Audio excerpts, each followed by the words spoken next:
Hello and welcome. Today we're going to be learning some Zig.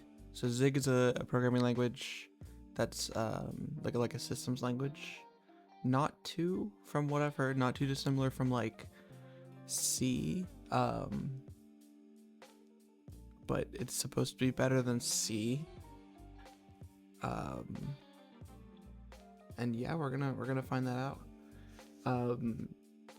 I guess my primary goal today, it's something that I'd seen many years ago, I think, or I want to say at least like 2 years ago. I said so, not many, but some number of years ago. Is an idea of plotting the bytes of a file into an image, in a certain way, like basically take the pairs of the bytes and like plot them on like an X and Y grid. And then there's like patterns that'll come out depending on the type of data that you feed it. And that seems interesting, so I kind of want to try doing that. I do not mean to have this follower goal on there. Let's turn that off. I don't care about that. I was just doing some experimentation earlier. But yeah, so that's gonna be my ultimate goal. Part of that is github.com nothings stb. I would like to integrate ideally with not that. Oop. Come on, GitHub, stop being stupid. stb image write, which is it's a header only C library for writing images. And I'm sure there's Zig libraries for it, but one of the big like selling points of Zig is that it's supposed to be compatible, or it's supposed to work well with like existing C code. And so I have existing C code in the form of this header only library, that we should hopefully be able to integrate with, and we'll see what that ends up looking like. But that is my ultimate goal. To start off with, we probably won't actually use STB, but I do want to use, oh, what's it called? Oh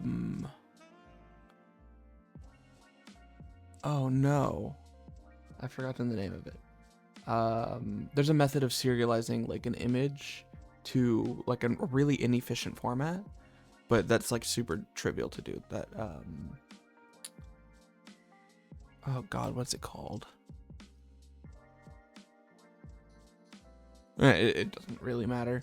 But hopefully I remember by the time we get to that point. But basically it's just like a plain text version of an image serialization that's easier. So we start off with that, and then we figure out how to link with the C library. But for now, let's get started. I don't know. We're gonna largely follow the Zig just get started, like their documentation, just because I literally don't know the language at all. I've got Zig installed, and I have exactly one time for about 5 minutes actually used the language. But to be honest, off the top of my head, I do not remember how to use, or like how to even do like a hello world. So yeah, we're gonna see. So learn, getting started. No, that's for installation. Do they not have like an official getting started for the language itself? I guess there's a reference. Let's see this. So we're literally gonna copy paste this hello world example. So I just have an empty directory here. Let's make their byte image. I don't know. Naming is really hard. Right. Okay, and then let's do hello.zig. Put this in there. I do have, in addition to actually having the compiler installed, I also have, what's it called? ZLS. for like NeoVim, so that I can get like LSP stuff. And then I think there was an extension I had to add. Maybe not. But I have general editor support at this point, so I can theoretically do like dot here, and I can see, yeah, that there's file. So std fs file standard out write all. That's verbose. I think that there. Let's just make sure that this works. Zig run hello zig. I think there's that took a long time. What the hell? Was that just first time compile? Okay, yeah. 2 seconds for compilation is scary. I think that there is a nicer way to do printing in Zig though. Most of the time it's more appropriate to write to standard error rather than standard out, and whether or not the message is actually successfully written to the stream is irrelevant. I disagree, but that's fine.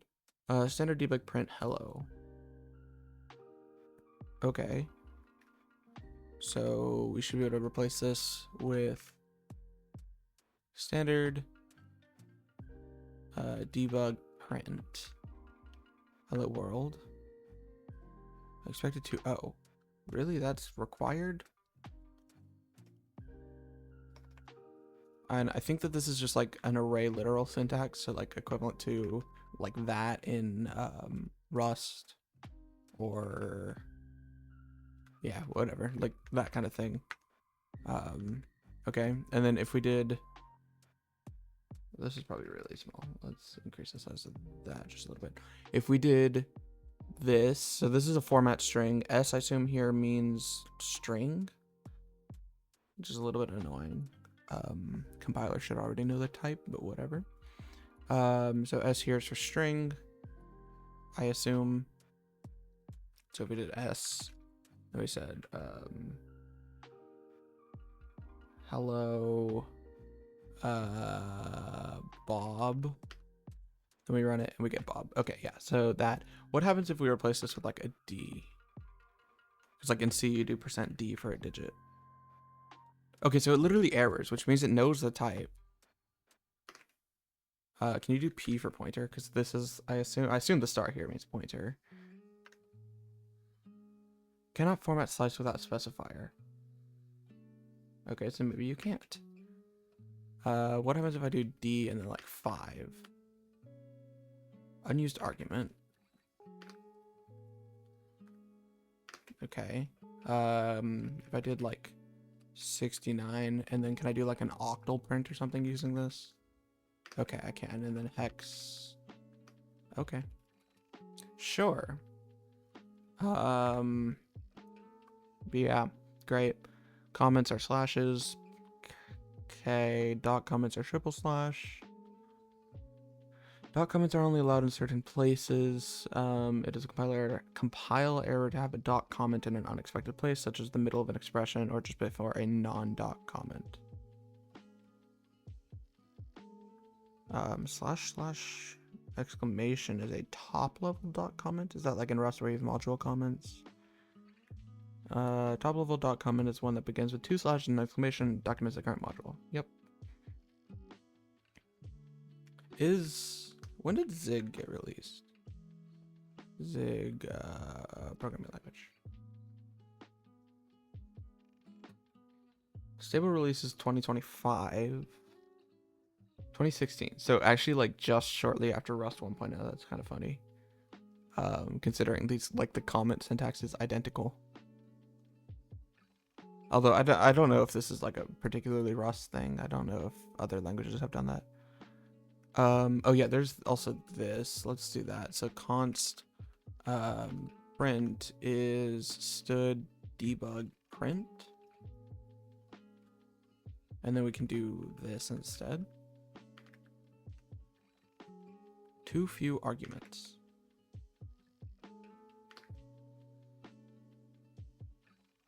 To compile error. What? It's weird. They have print before. Does it need to be before? How does that work?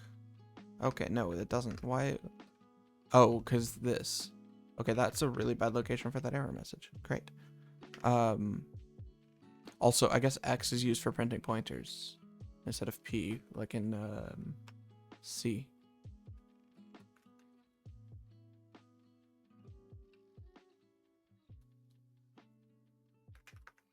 Okay, so hello world. Function declared here. Expected 2 arguments. Right, you still have to do that. Okay, so we get hello world. It is really weird to me that this can go before. I guess because, I mean, these are just constants, so it, I guess, doesn't matter. They're like function definitions. Feels a little bit weird, but okay. What else? Oh, words for Boolean operations is kind of cringe. Optional. So null is a thing. Great. Error union? Yeah, error handling is something I don't know in Zig. So let's see. So number or error takes any error, which I guess is... I assume errors are returned. They're not like thrown. Although it's kind of weird because there's this try keyword. Yeah, I guess we're going to get to that. But so error.arg not found. What is error here? Error is... Maybe that's just like a global value somehow. Okay. Great. A bunch of primitives, standard like stuff. C underscore is for like FFI stuff. Are those just like global? I think they are. I think that that's just like a kind. What is it? It's const. Is that the, yeah, okay. So yeah, they're just globally in the scope, which is a little bit meh considering like FFI shouldn't be every use case, but whatever. Yeah, they've got F16, which is cool. Another thing, yeah, this is something that I do find interesting about Zig, is that you can have arbitrary width integers or length integers. What's the, I don't know. Like you can have an integer that holds only a certain number of bits, which is, it's just an interesting like thing. It's not going to be useful for us here, I think, but it is definitely interesting. Maximum allowed bit width of an integer type is 65535. That is a big integer.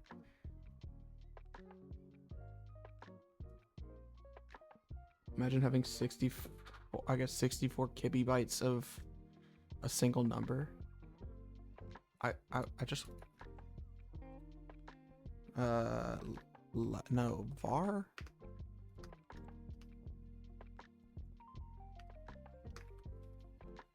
Okay, so that does actually just compile.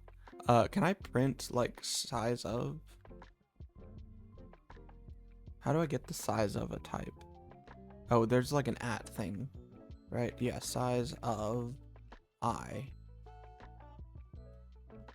which takes in D. Local variable is never mutated, so does that mean I can do const? Okay. And then if we zig run, did we lose music or is it just quiet? It's just quiet. Okay. Expected type found I6. What? Expected type. Oh. Can you? There's like type of, I think. Ooh. Type of. Yeah, type of. I don't know what the distinction here between capital first letter and lowercase first letter is, but I suspect there is one. Expected tuple or struct argument found comp time int. Oh, right, because it's a const. Var. Can I do I plus equals 1? Plus equals 1? Expected tuple or struct found comp time int. I don't know what that means. That's fine. I don't really think we need to investigate that. Primitive values, true, false, undefined. Oh, I guess that's like if you want to have a loop set a value or something, you just set it to undefined first. String literals and Unicode code point literals. Blah, blah, blah. A bunch of stuff in here. D? Oh, for the length. What is bytes? Bytes is just... Oh, it's a... Oh. Hold on, wait, you don't actually have to specify the argument, I think. Or the type of the argument.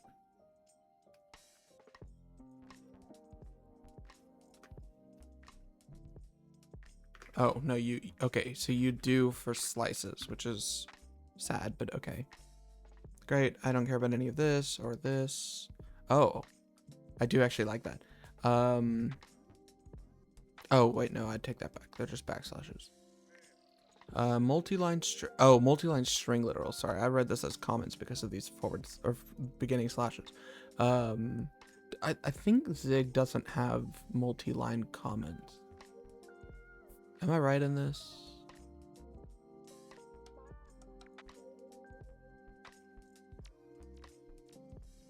Yeah, I think Zig just doesn't have that. I think I read that somewhere at some point. Yeah, there are no multi-line comments in Zig, like that, which is kind of funny. Anyways, I don't need to see the full grammar. Where were we? Oh, I should not have done that. Where were we? We were in string literals. We're not going to go through this entire document because there's a lot of stuff in here, but I do want to just get a high level understanding of the language. So multi-line strings are 2 backslashes. Oh, you don't even need the quotes. So it's 2 backslashes and then it's stuff underneath it. I don't like that, but that's fine. Embed file is useful too. I assume that works just like include, I guess what? Include bytes in Rust. Const to assign a value to an identifier. Right. And then obviously that's a compile error. Great. If you need a variable that you can modify, use var. We already figured that out. Undefined to leave variables uninitialized. Undefined can be coerced into any type, right? And then I assume it's a compile error if you don't initialize it. Let's quickly test that. So var x is an i32 is undefined.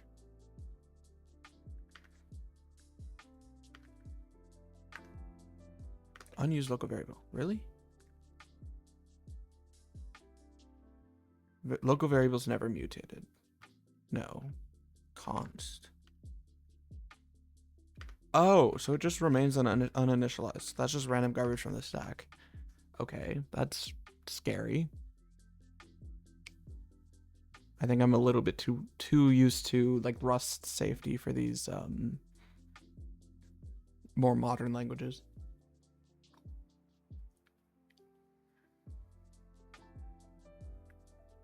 Destructuring is a destructuring assignment can separate elements of indexable aggregate types. Great. Okay, so it's just left side. You don't do like funny syntax or anything. What is an at vector? I don't know. I guess we're gonna figure that out in a bit. What does this do? That's not very useful. How did it, wait, actually, if we go back to this, how do they construct this? So it's just constructed like a slice is. I don't know what a vector is in this context.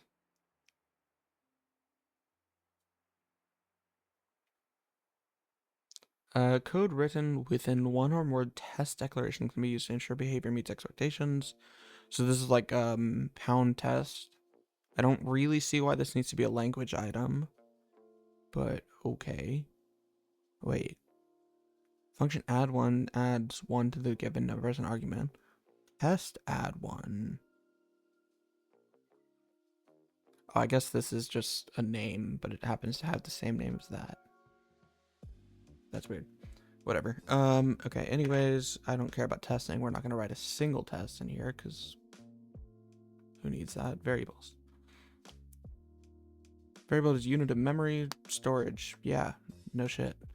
It's generally preferable to use const rather than var. Duh. The extern keyword or at extern built-in function can be used to link against a variable that is exported from another object. Basically from C. Or I guess like FFI variable stuff. That's fine. In both cases, the type of variable must be C ABI compatible. Okay. What is C here used for? Oh, for FD file type. I see. Or for FD type. Okay, that's all fine and dandy. Container level variables. Container level variables have static lifetimes and order independent and lazily oh my god, I cannot speak today.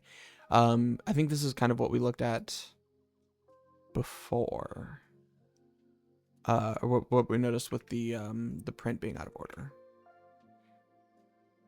Which is fine. I don't like var being here, but I guess that's just this language. And that's just the Rust and me being opposed to that. Container level variables may be declared inside a struct unit enum are opaque. So struct can have this, but it's still on the struct itself.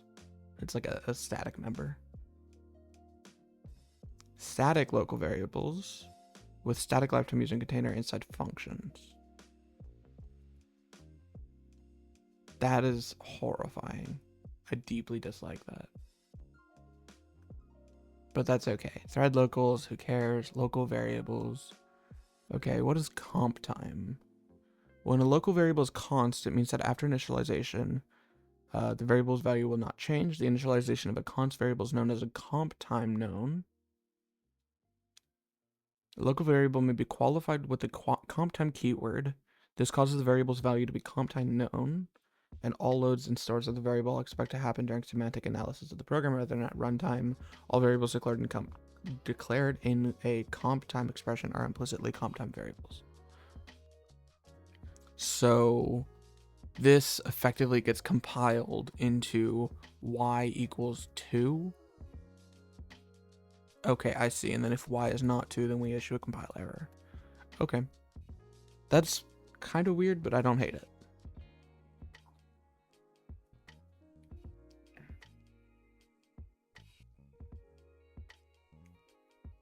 Integer literals, yeah, standard,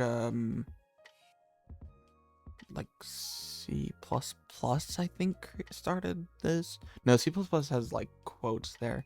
Whatever, your standard integer literals. Runtime integer values. Integer literals have no size limitation if any illegal behavior occurs, the compiler catches it. Huh? Oh, for integer literals. However, once an integer value is no longer known at compile time, it must have a known size. Yeah. Wait, no size limitation.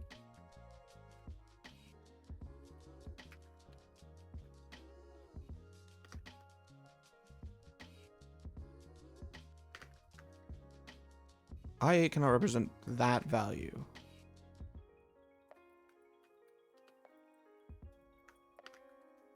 Okay, that's kind of weird, but okay. I'll take it. Following float types, yeah, these. F16, I think, actually, kind of tangent, I think Rust is working on getting F16 stabilized.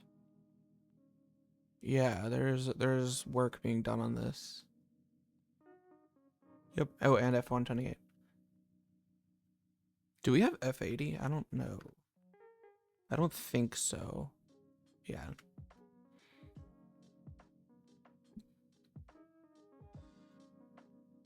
Float literals, I don't care. Floating point operations, I don't care. Operators plus mod. Oh, wrapping addition. That's interesting. Whatever. Saturating addition is also an operator. Subtraction, wrapping, saturating, negation, wrapping negation. What does that mean? I should just flat out, I think I don't know what that means, but that's okay. Multiplication, wrapping, blah, blah, blah. All of this stuff is pretty standard. Or else. Default optional unwrap. Or else. I guess that's because you have optional types. So or else just Yeah, okay. Unwrap or basically. Optional unwrap is or else unreachable. So this is just unwrap, or like exclamation in like Kotlin, I think. Default error unwrap. If A is an error, returns B. Otherwise, returns the unwrapped value of A. Note that B may be of type. Note that B may be a value of type no return. Okay, okay. So you can value catch and then like panic, or I guess unreachable or something like that. Okay, and blah blah blah blah blah. A bunch of random garbage in here. Address of dereferences dot star. That's kind of sad. Something to remember. Array multiplication. Only available in type when the length of A and B are comp time known. Interesting. Great. Okay, I'm kind of bored of reading through this. In fact, I think we're most of the way through anyways. Actually, let's read this quick arrays section because I think that'll be important. And then we'll just use it as a reference after that. So, precedence, I don't really care. Alright, I assume it's standard. Yeah, that seems pretty standard. What is A exclamation B? Wait. I did not.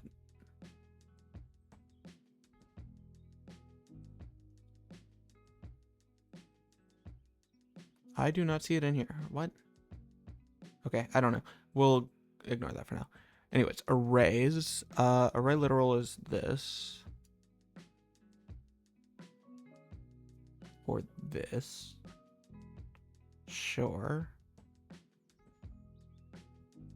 Yeah, and let's take a quick peek at slices. So slices, I assume, yeah, okay, so it's like in Rust where it's a pointer and a length. Difference between an array and a slice is that array's length is part of the type, whereas slice is known at runtime. Okay. So a slice is just brackets and then a type, like Go, I think. And then you can index. You slice a comp time known start and end positions. Then you get an, oh, ew, I don't like that. The result is an array rather than a slice. That's not very good. I don't like dynamic types. And it's not dynamic as in like runtime, but it's this variable can be one thing or another if you change like one of these inputs. That seems cringe. Okay, I don't care. Sure. Zig read file. Readers and writers. I don't. Is there like a standard library reference? I think there was.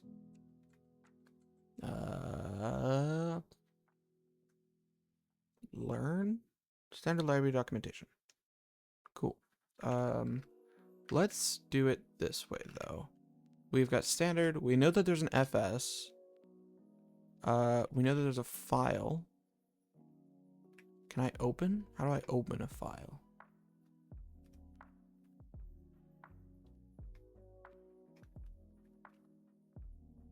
Ooh, I can go to definition. That's interesting. File is at this. I don't know what that means.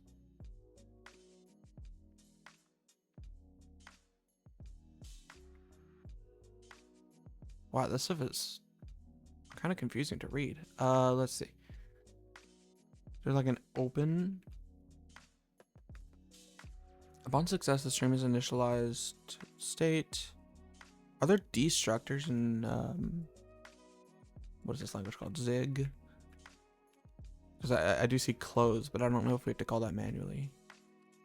So std fs. So there in file there's an open mode. If I did read write or read, I guess read only. Can I then do .open or something? No. Great. Let's open. Why are you not working? Open. There we go. Oh. Open. Protocol.file.open. I don't think that's it. Standard C. There's a lot of stuff in here. OS Emscripten? What? I hope this is like conditional compilation stuff. Like it's not gonna bring in Emscripten for everything or OpenBSD stuff. I don't know how it could, so I'm gonna just assume. Oh, there's also IO file.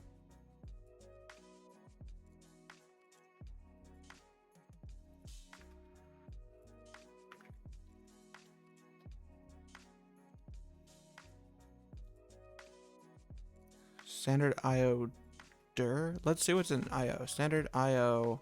Wait, there's two IOs. File? I'm so confused.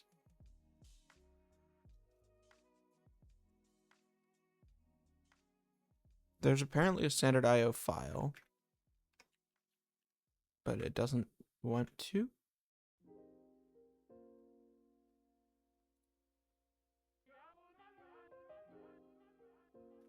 I'm so confused. What? Okay, Zig read file. How to read a file in Zig. Oh, you open a file from a directory. So you do standard fs current working directory dot open file. What is this? Same as open file, but path parameter is null terminated. Windows only and path parameter is that. I see. So open file. The path is going to be, I guess just like hello.zig, and the flag is going to be open flags dot. Can I import? And then we need to try because it's fallible. Organize import. No, I can't just import really. Standard fs file open flags dot read only. Yeah, okay, so ZLS, that's what it's called, right? I just want to confirm that. Yeah, ZLS in the neovim config doesn't seem to allow you to just import stuff, which is a little bit annoying. But I can say const open flags is this. Or can you do this in here? I know you can do that in like Jai. Open flags has no member named that. Oh, wait, what is open flags? This is something different. This one's a file.openflags. Oh, which has a mode. Oh, I see. What else does it have?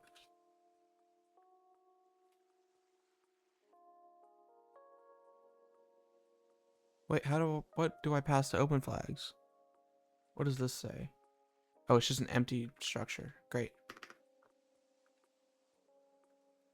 Can I do mode?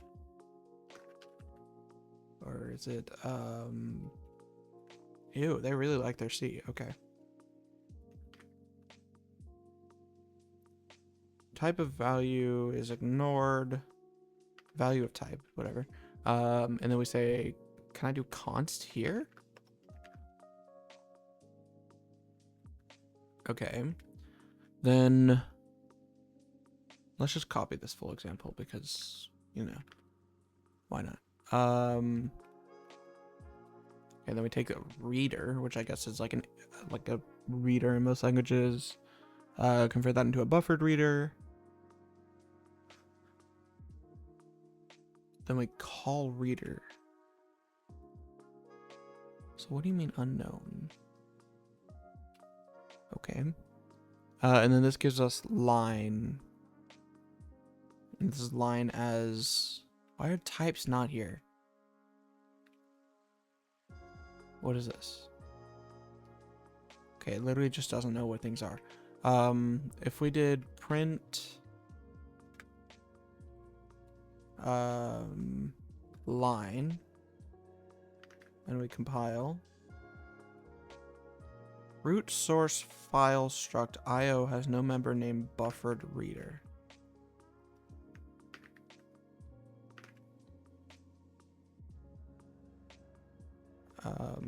Buff. God. So I guess this is out of date from 4 years ago. Shit. We're in 2026. Although I guess it's December, so I am right. I'm always right. Fantastic. Love out of date stuff. This one's from 2023. Zig cookbook. So open file. Oh, there's defer. So defer f.close. I see. So that's how they get around destructors. That's fine. Then we get a buffer. Then we do a file.reader on a buffer.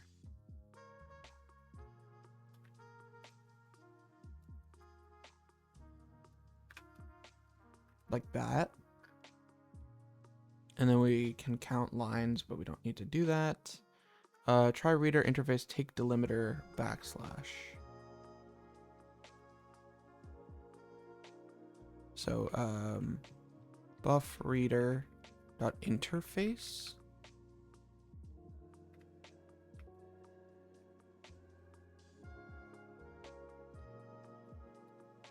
Like that. No member field. Wait, no field or member function take delimiter in IO reader. Oh. Nope. Camel cases. Gross. Expected tuber struct. What? Reader delimiter. Reader, I assume, is like passed in automatically. Wait, what was the error? Expected tuple or struct argument found U8 slice. Where?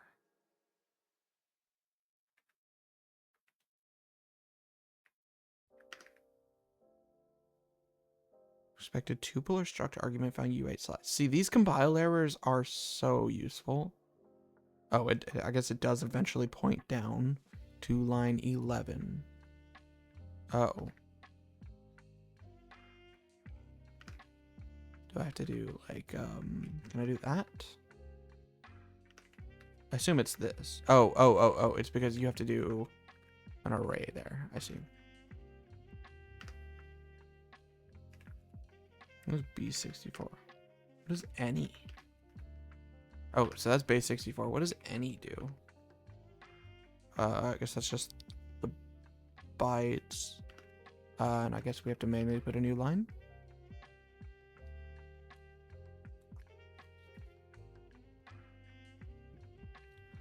Okay, so these are the lines of the file. If we print them as a string, we should get the strings. Fantastic. Buffreader.interface.take delimiter. So I guess this is populate the buffer until you hit this delimiter.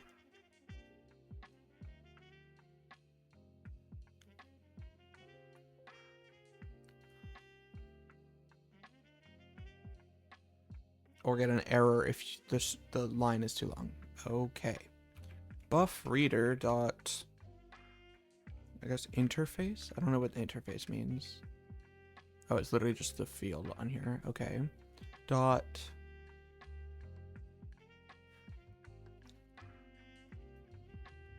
Okay, and now I basically just want to get each byte. Peak byte. Or I guess maybe there's a take byte. So while try take byte, I literally just want to print the byte.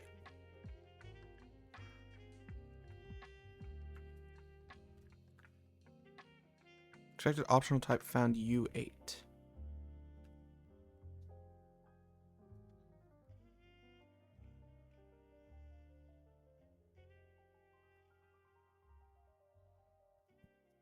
So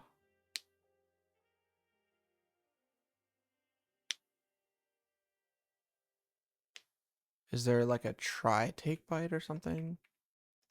I just want to take a single byte and fail, or in like, I guess we could do like while buff reader dot interface dot has peak byte.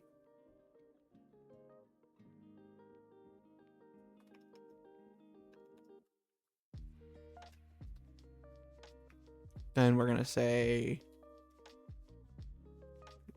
const b is this thing, and then we try on that. And now b is our byte. Oh no, I want take byte. What does take do? Equivalent to peak followed by toss.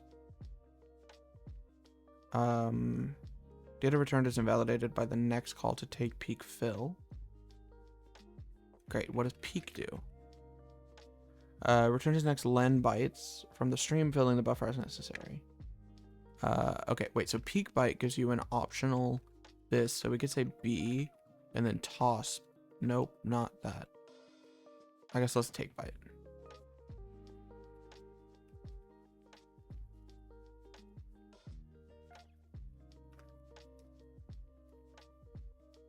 Returns the next byte of the stream or returns error into stream. How do I like check for this error though? That's the question.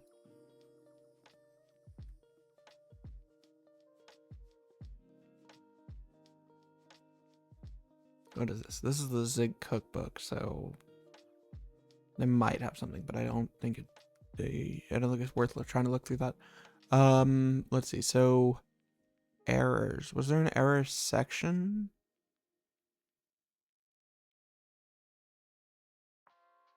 Unreachable, no return, functions, errors. Catch. Oh yeah, catch is a thing.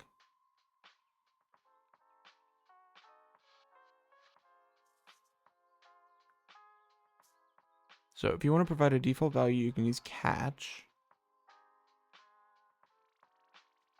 Do we have like a has next or something? Like it feels weird to have to like catch an error here.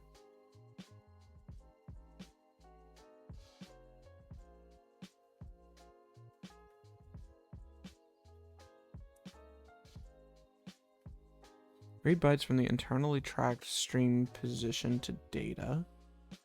No, I don't think that's it.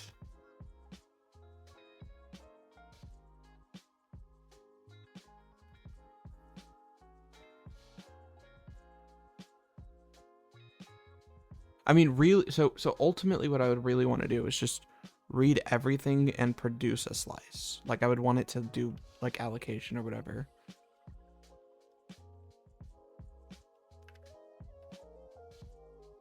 But also like, I don't, why this really, I feel like this really should not be so confusing. And maybe I'm just being stupid. It's completely possible. In fact, I would say it's even likely probable.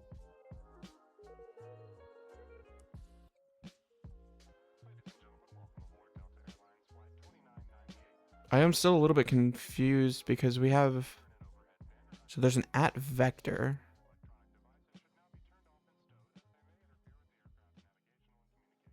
Oh, a vector is like a SIMD thing. I want like a dynamic array.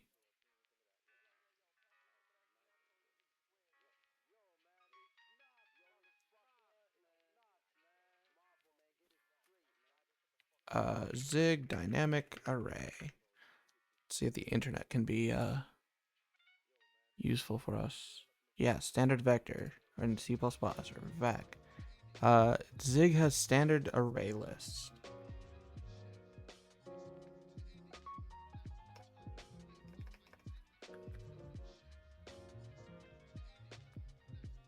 A contiguous growable type list of items in memory. The runner of this is a wrapper around a slice of t values. Okay, so U8 array list like this, and then we can. I assume there's like a just like fill.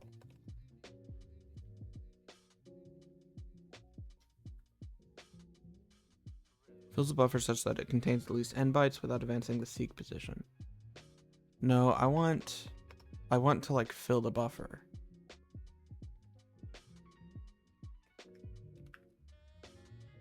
Equivalent to peak followed by tops. What does peak do? Returns the next length bytes. Returns all the next buffered bytes after filling the buffer. Oh my god, why is this? And like, okay, let's look at this. What is the type of this thing? The standard IO reader.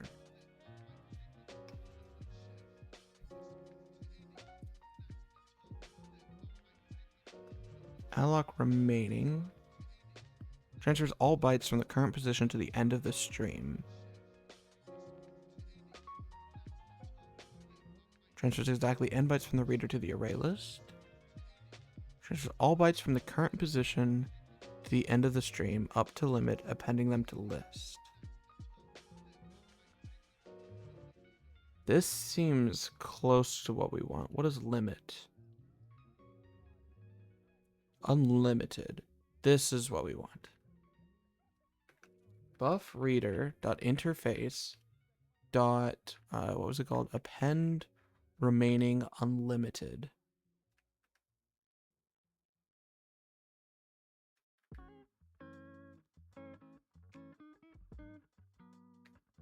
Okay, I don't remember what I remember that you have to be kind of explicit about allocators, but I don't remember what that is. List is going to be content by pointer, and limit is unlimited, or limit dot unlimited, and then const limit is this thing. Can you show me the path? Stood IO limit.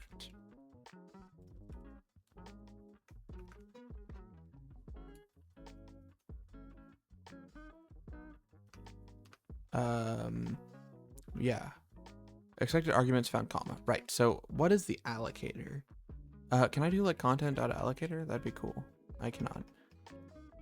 Okay, there was something weird with the allocator that I remember reading at some point in the past. I would hope it's on this page, considering it's a thing. Allocator. Choosing an allocator. That is not a decision I should have to make. This is one of the issues that I feel like I had with Zig in the past, is I shouldn't have to choose my allocator every time I want to do something. Like, that just seems not great. C has a default allocator.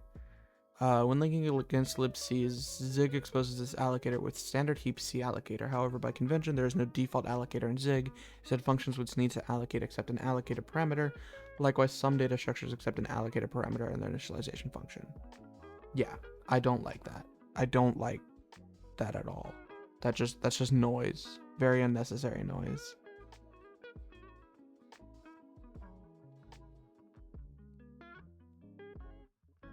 Zig has a general purpose allocator available imported with this. However, it's still recommended to follow the choosing an allocator guide. Are you making a library? No. Are you linking libc? I will, but I don't really need to, or I don't need to use its allocations. Is the maximum number of bytes you will need bounded by known capacity? No. Is your program a oh my god. Is your program a command line application which runs from start to end without any fundamental cyclical patterns? Or blah, such that it would make sense to free everything once at the end. Right, just an arena. The allocations of blah, blah, blah. There's so much garbage in here. Let's just use the C allocator because we're going to be linking with libc and that's what it says to do. And we always follow the documentation. Let alloc is this. And yeah, the word is not let. What am I doing? There we go. Const. And then you can take alloc. Like that. Great. What do you return? Do you return a count or something? You return nothing, but we have to try. And then now, theoretically, we should be able to do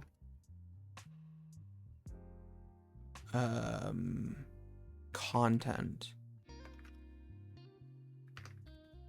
We need to do that, which is a little bit annoying. Variable of type must be const or comp time.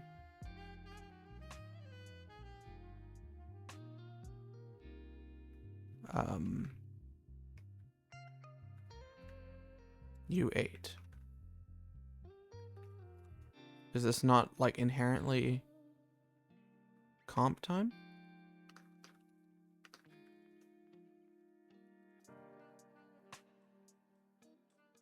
Is there a touch of documentation around array list? Standard at array list U8. Do I need to put this in there? Do I actually need to set the initial capacity? I don't want to do that.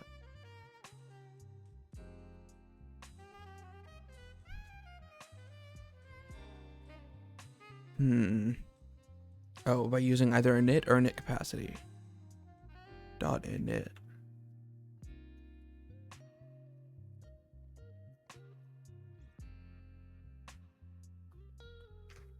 Right, and you need a U8.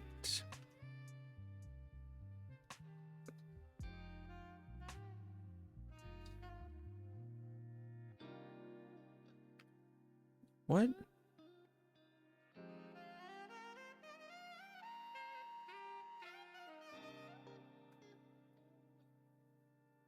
I'm so confused. What the fuck?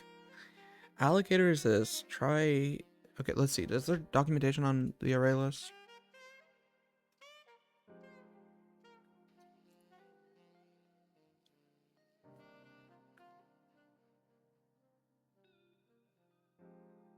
Hub fn array list comp time t is a type, and it returns a type, which is a little bit weird, I think.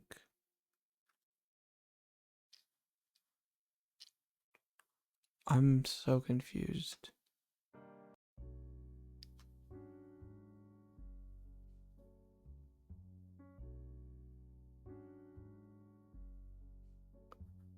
Contiguous growable list of items in memory that's wrapped around a slice of t values. Okay. The same allocator must be used throughout its entire lifetime, initialized directly with empty or init capacity.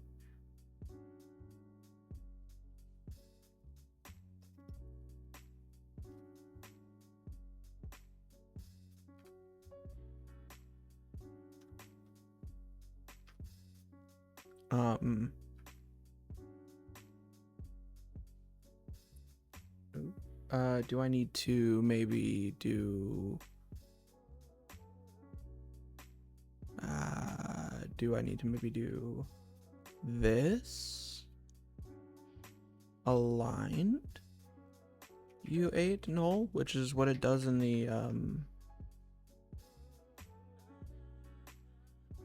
their example, or what it does in the apparent internals.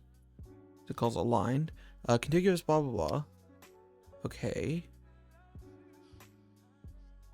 I don't care about the internals. How do I construct one? Wait, isn't there like, isn't this stupid?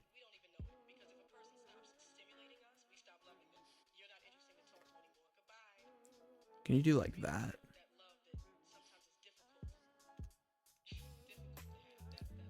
Dependency on libc must be explicitly specified in the build command.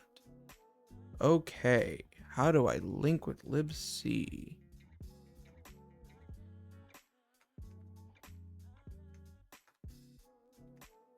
LC. Okay. Well, that is a buffer. This is all of the lines of code needed to do standard FS read in Rust. Okay.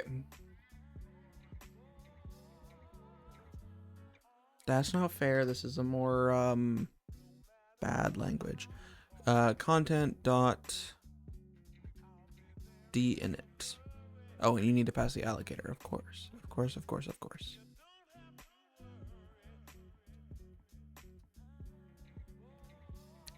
And if we print content.items as a string, we get the content. Cool. Very, very nice. Definitely should not have taken an hour to print the content of a file, but that is the case that we have. And because of that, let's take like 5 minutes, just a quick break, and we'll be right back.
Okay, we're back.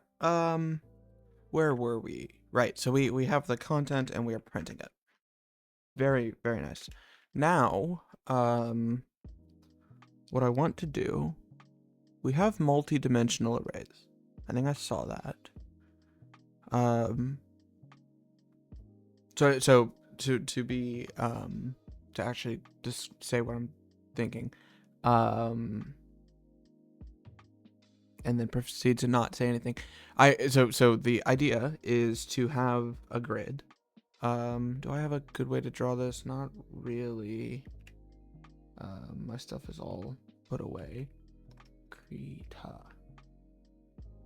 I might be able to just do a mouse. Hold on, let me.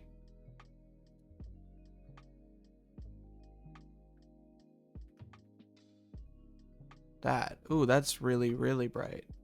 Let's fill the background. How do you do this? I don't use Krita. I don't do draw. Great. So the idea is you have a grid like this, and you take pairs of bytes, pencil, and up here is your y-axis. It goes from 0 to 256, and the same thing down here on your x, and you take pairs of bytes and you plot the x and you plot the y, or I guess 0's up here, 0's here and it goes down, and then here and it goes over to 256. Sorry, this is not going to look very pretty because I'm on my mouse, but like this, and then you just plot the pixel where the brightness of the color that's there is dependent on how many bytes occurred with that, like with that specific value.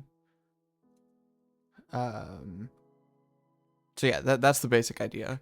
And now that we actually have those bytes, I guess let's create an array and figure out how that works. What I do want to do is specifically, I want to look at their multi-dimensional arrays, because I think that's a thing, and see how they are actually stored in memory. Because if they're stored like row-wise, then that's perfect, and we can just serialize that. But if they're not, then we're gonna have to do a little bit more work, or just use like a normal array. Where are these arrays? Array. What? Control F, multi-array. Am I being stupid? Probably. Oh, that's not what I meant to do.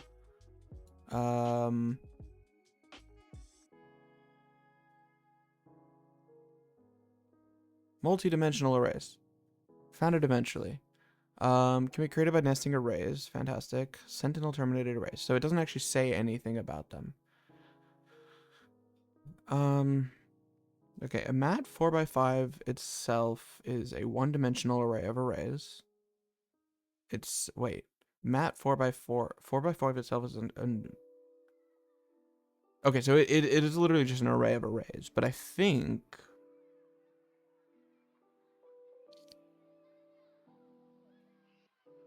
I don't know, it's probably safe to assume that it's like just stored row wise, right? That's not gonna like come back to bite me. I guess we're gonna find out. So let's say const, no, it's not gonna be const, but var grid is gonna be, what is this gonna be? I think this should just be a, like, let's do something large, like a U32. How do you do this? Oh no, the brackets come before. Oop. What am I doing? Okay, and it's 256 by 256. And then this is literally just gonna be 0 initialized. Can I do that? Are you a bunch of zeros? I'm not sure. Can I just print that grid? Is that a thing I can do? No, I cannot. Expected 256 array elements found 0. So no, it does not 0 initialize. There is here that it can do that, but I was hoping that it would do that automatically, but I guess not. What happens if we, instead of doing this, can we initialize with a single slice? 256 by 256. Unused local variable, that's fine. But the answer is no, it cannot. So it needs to actually be initialized as a multi-dimensional array, like that. Great, cannot form slice without a specifier. I think any was the one that prints it more like an actual slice. Unused local variable, correct, it should be, what? Grid. Local variable is never mutated. That's annoying. That is a compile error. That's something I don't like about Go too. Whoa, that's a lot of zeros. Something I don't like about Go is that like most things that would be warnings are errors, and that's just annoying. Like if I'm just writing code, I don't want everything to be an error. But that is fine, whatever. We have it working. Yeah, okay, so we've got a grid. Then let's say for. What do for loops look like? They're weird, aren't they? Yeah, what the hell does that mean? For items, we get a value. For items, to access the index of an iteration, specify a second condition as well as the second capture value. Okay. Items and one.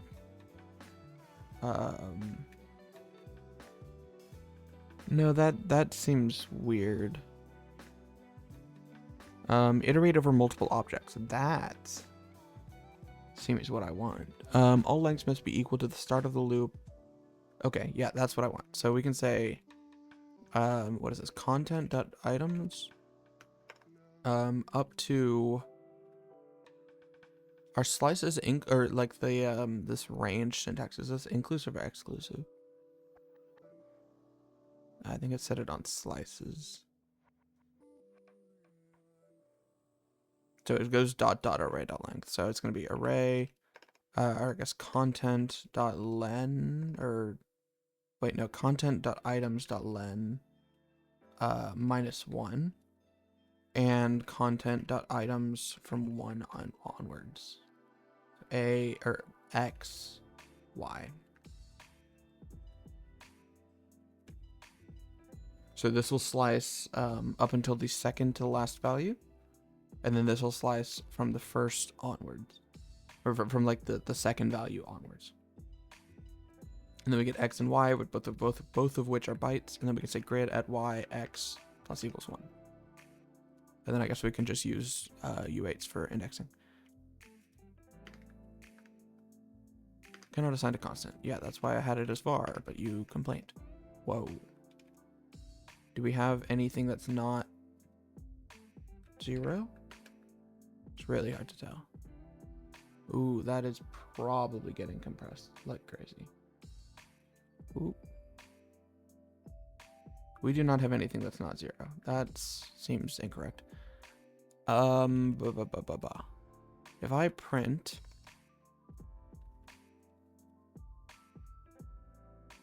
like X, Y, like so. I guess we can temporarily remove that. We do get pairs.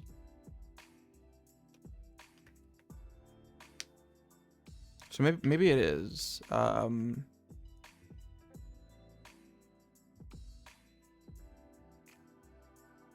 Yeah, let's try this.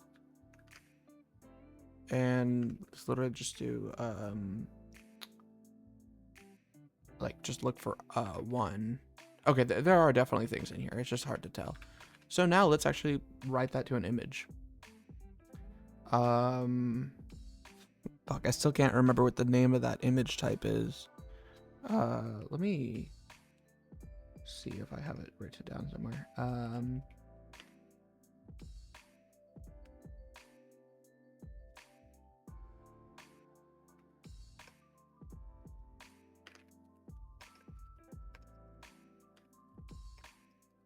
If I can't figure it out, we'll just directly use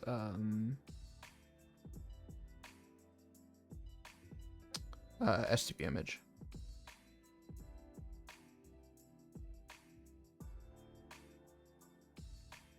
Yeah.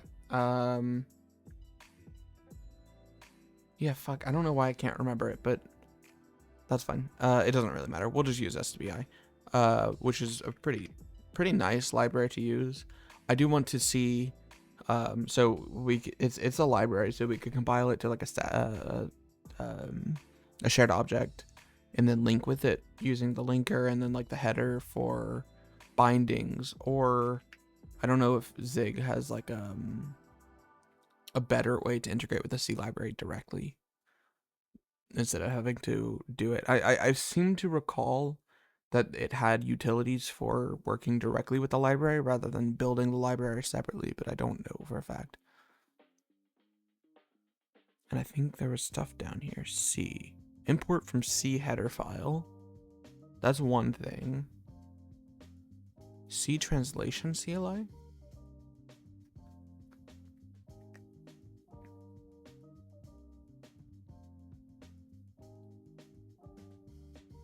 Well, that's kind of weird.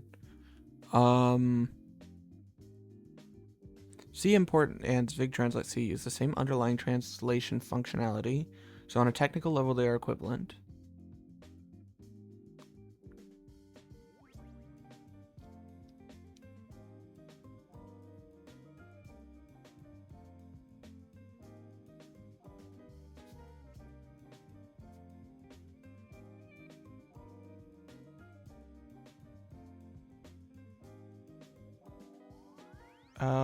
Let's look at the C import. This function parses C code and imports the function's types, variables, and compatible macro definitions into a new empty struct type. Expression is interpreted at compile time. The built-in expressions or built-in functions C include, C define, C undef work within this expression, appending to a temporary buffer, which is then parsed to the parsed as C code. Oh, okay. Let's just try. Or let's grab this library. So STBI. Let's grab this raw link. Grab this. That brings us STBI or STB image right specifically. And then we need to define that. So if I said C, what is it? C include?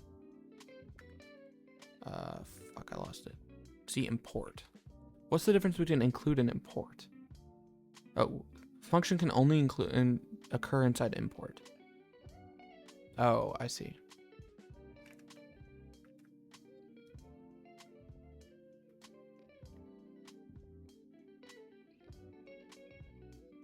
Wait, so it takes expression. How do you pass the path?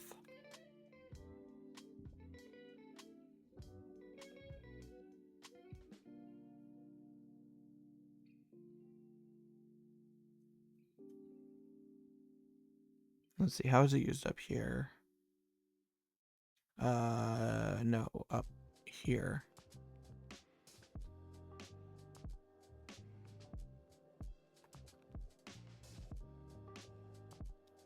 Oh, do you just C include in here? That seems weird, but okay. C include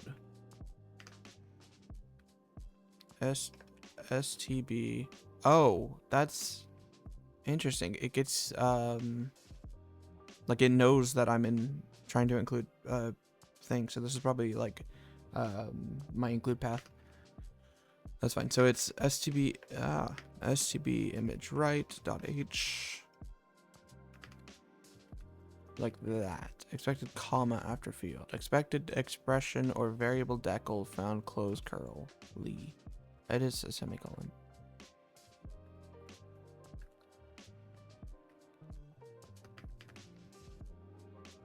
To STB image right. File not found. Right. You need dot slash, but I don't think it's gonna work.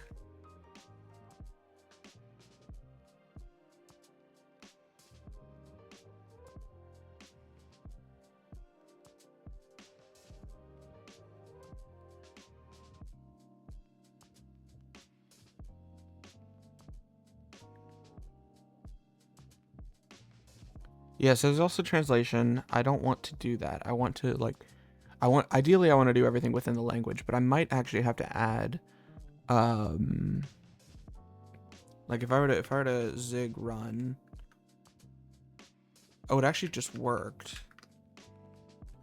That's rather surprising considering it's actively failing from the language, or from the language server, from the LSP. That's interesting. Okay. If I C include or C define define this,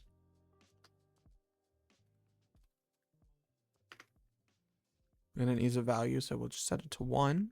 If I do that, are you gonna be okay? It seems to be. Can I like build to a binary? Oh, it's build-exe, and that gives us hello.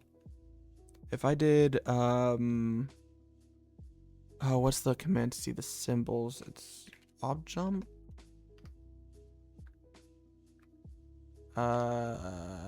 No, what is the,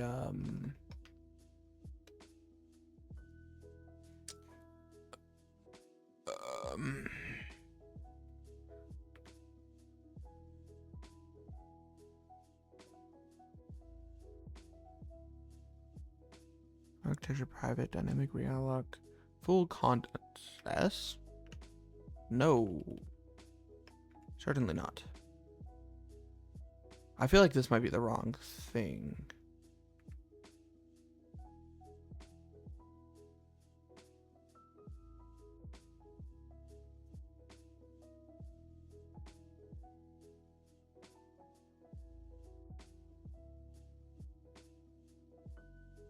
No, I don't think this is the right command. What is it? Is it? No, LDD gets you things that it links with, which is nothing, by the way. That's nice. Is it NM? Yeah, okay. So there's a bunch of stuff in here. A lot of stuff.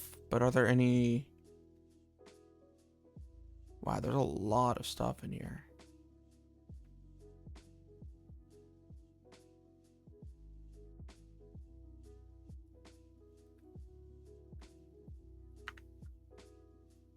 It doesn't seem to be exporting any of these stuff, but that doesn't mean it's not working. STB image write dot.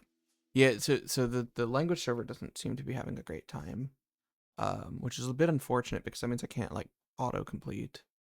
However, I think if we go in here, there's write PNG, which is basically what we want.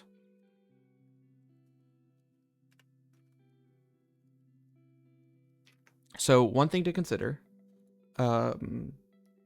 is right now we have a bunch of U32s, which are from 0 to 2 to the power of 32, whatever that number is.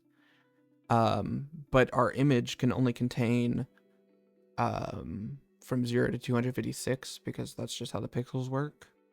So we need to scale everything down. So to do that, first of all, we need to find the max value, which can be undefined. And then we need to loop over the grid. Max is... I wonder if there's a better way to do max, but right now we're just going to do it like the manual way. For row cell. Can I do this without the curly brackets? We're going to find out. Max is math. Was there a math? Standard math max.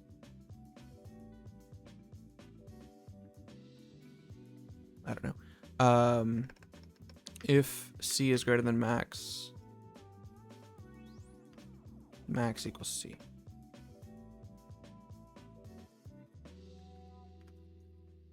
Invalid left-hand side to assignment. So I think we do need the curly brackets, unfortunately. I say unfortunately, it doesn't really matter, but and then X is supposed to be C. So we don't need the curly brackets for the if, but we do on the row, on the for. That's interesting. But whatever. Okay. So now we have the max. In fact, let's do max here. Or I guess this becomes this. This becomes max. No, not that. Zig. Run. Variable of type of undefined must be const or comp time. I think that's because we don't have a type specified here. Okay. So that is not correct. This needs to be 0. No, this needs to be... Yeah, 0 is fine. So max is 93. We've got... Oh, and that, my guess is that is probably double space because of that. Do we care about what the max is? I don't think so. I think what we then need to do though is var out grid is this again.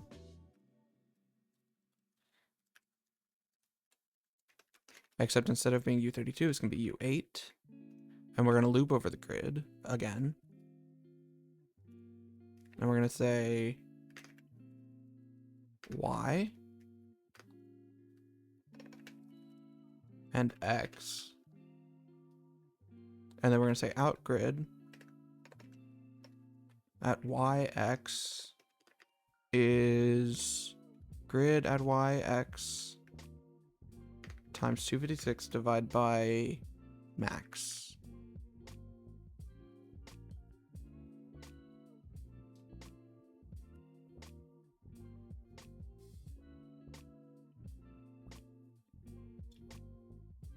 Yeah, that seems correct. And so this will get us a grid of bytes that range from 0 to 256.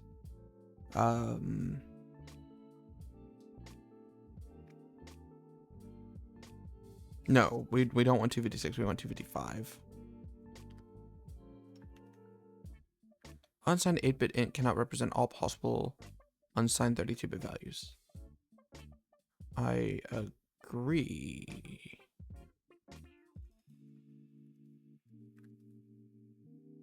But I think it cannot know at this point that that is what it's going to end up being.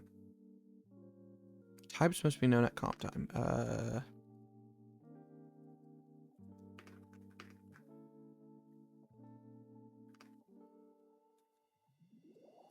Do I need to like mod 256 or something?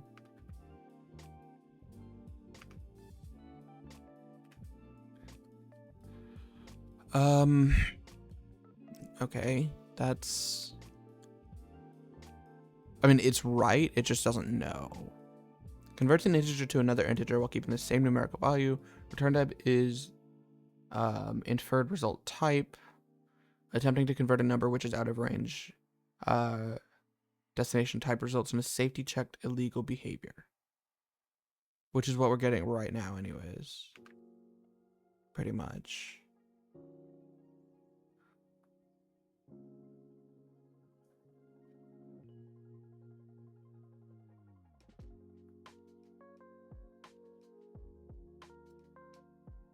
There's this max. That's interesting. For I wonder if there's a way to do that on like a slice, but that's not really the issue right now.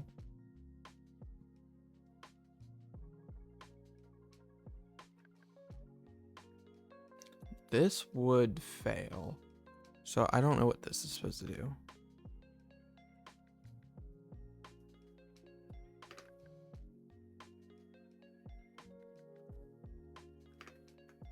Okay, that works. So now max is 127. Right, okay, we changed the body, so it's okay for it to be different. Yeah. So now, right now it's gonna be grayscale. I want to apply color at some point, but this is fine. So now we're gonna say stbi write png. Or I guess it's stbi image write.stbi write png. It takes a file name, which out.png I think should work. Width is going to be 256. Height is going to be 256. Comp is the number of components. So in our case, we only have one, which is just 0 to 256. Data is a reference to grid. And we're going to find out if that works. And this stride in bytes is 256.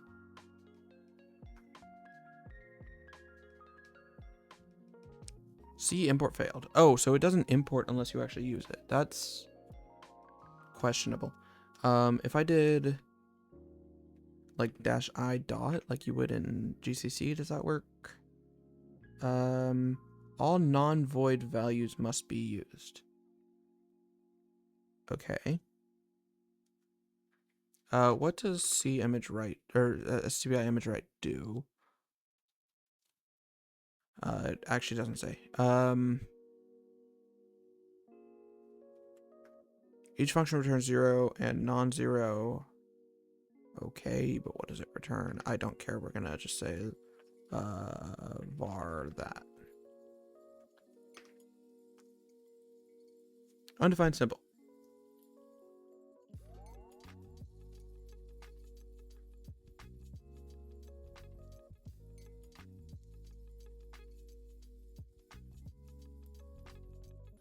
Okay, let's compile this as a library.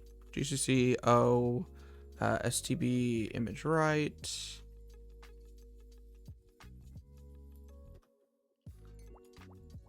We need to define stb image write implementation.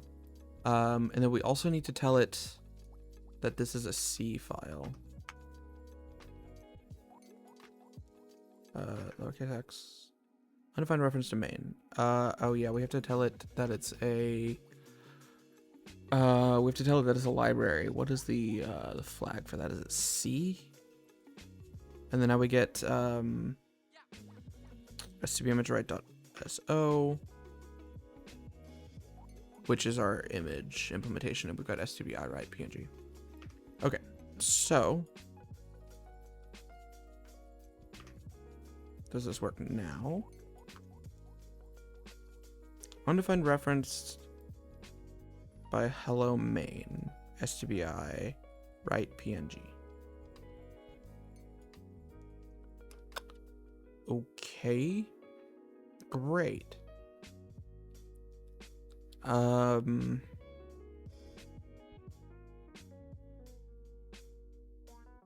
Like variatics and all of this, yeah, these are great, but I'm really specifically trying to figure out how to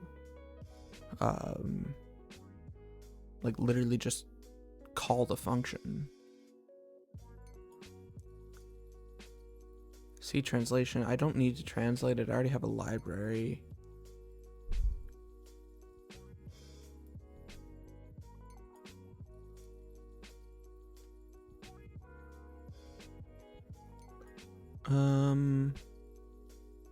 So this literally then just has c.printf.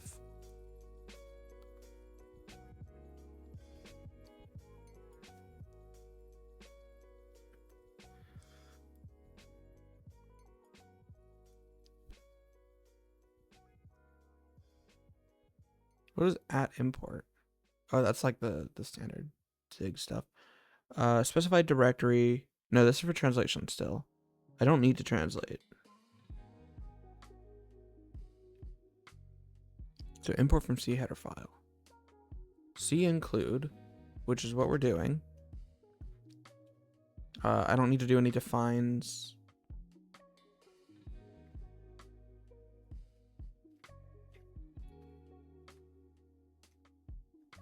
Why can I not? Oh, okay, caps lock on. stb image write dot stb. Actually, let's just call this stbi because that's a lot. Dot stbi write png. It's weird that we're getting a linker failure. Oh, duh. We need to link with stb image write dot so. Undefined reference. Wait, unable to find. Oh, it needs to be this.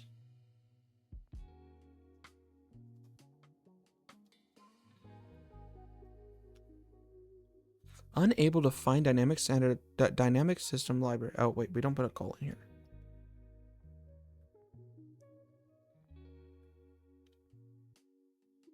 No, I need a. Oh.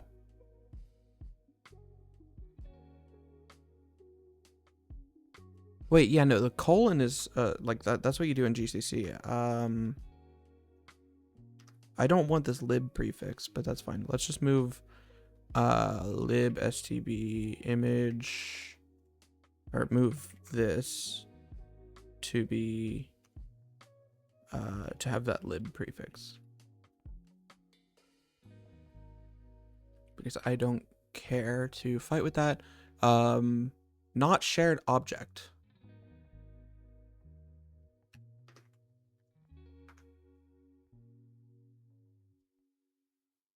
Wait, is it? Did that just make a static library? What was my GCC command? Man GCC, because I used -c. Oh no, it's not a shared object. It just makes an O file. I'm being stupid. stb image write dot o. And then here, can we just add stb this guy? Okay, we can, which means we do now have this out.png, which has some content, and you can, yeah, so this is kind of the pattern that I was thinking. Excuse me, you do have a little bit of shading here. It's a tiny file, so you don't really have a whole lot. I'd be willing to bet money that this, like, bright pixel here is, like, somehow, like, 2 spaces. Let's run this. You know what? Let's also change this so that we can have, like, so we accept a command line argument. I don't know how to do that in Zig, though, so we're going to have to figure that out. So, is there anything for, like, args? Oh, that said CLI main, or call main with args. Does main have a method of getting args? No.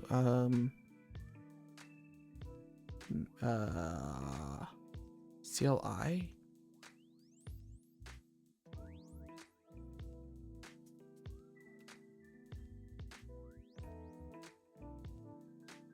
Like, I feel like this document would talk about it.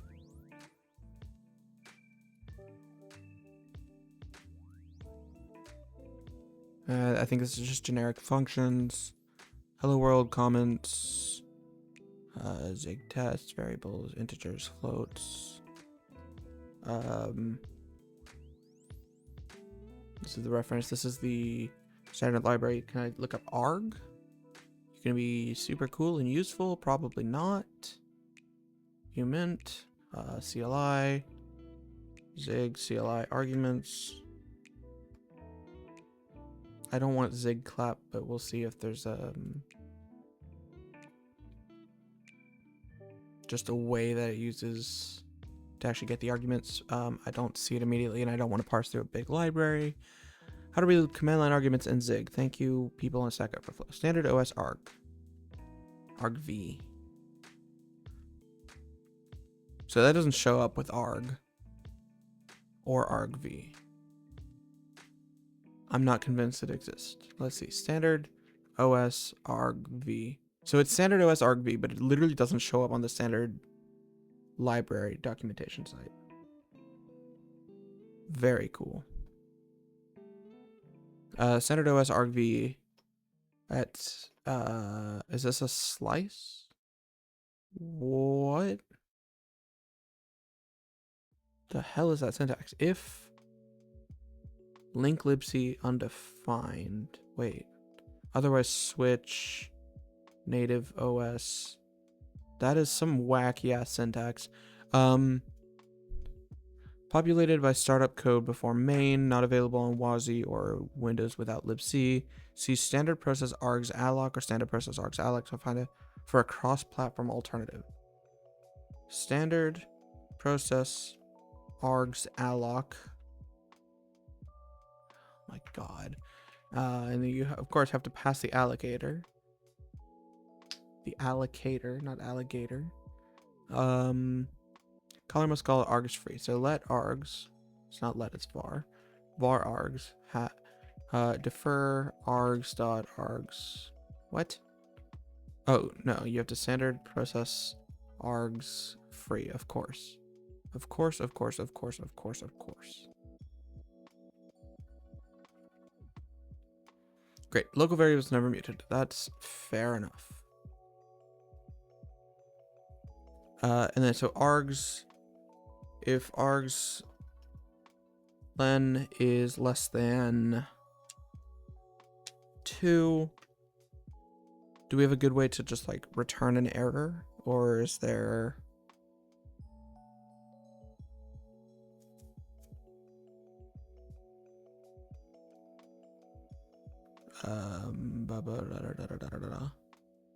functions errors, try catch error? What is error defer? So okay, so this does have the bank here, which I think means that it's fallible. And I guess we can just return error dot invalid param. That's what that says.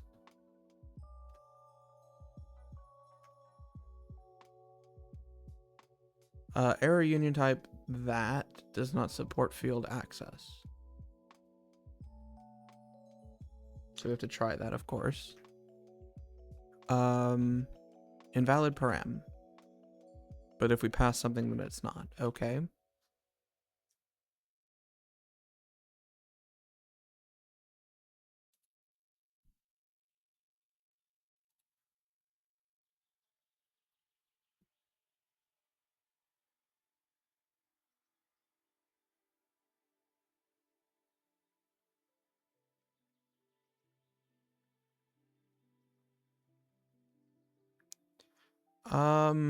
It doesn't really say anything about like properly handling failure.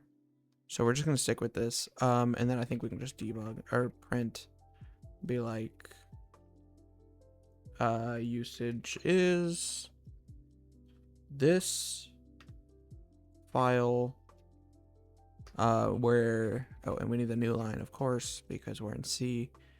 And here we're gonna do args 0, and that's it. And I think it's safe enough to assume that arg 0 is set.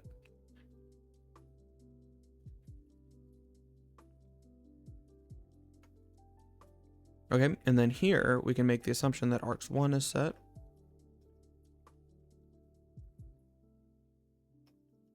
Go for it. So that's gonna be like, hey, you've got this usage. The file itself is a little bit bad right now, but that's just because we're using run. And then if I were to say hello.zig, then it does it, and it prints out the image. And that's the image we saw before. Okay, I'm gonna remove some of this logging that we don't actually care about. Move that and that. And then we can say print.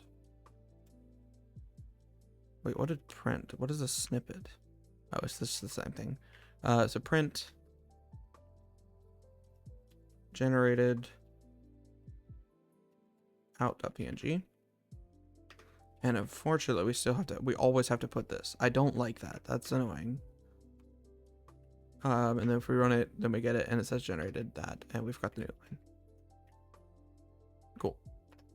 Now, if we take a bigger file, like if we say hello, then what's the size difference? So hello is 7.9 megs.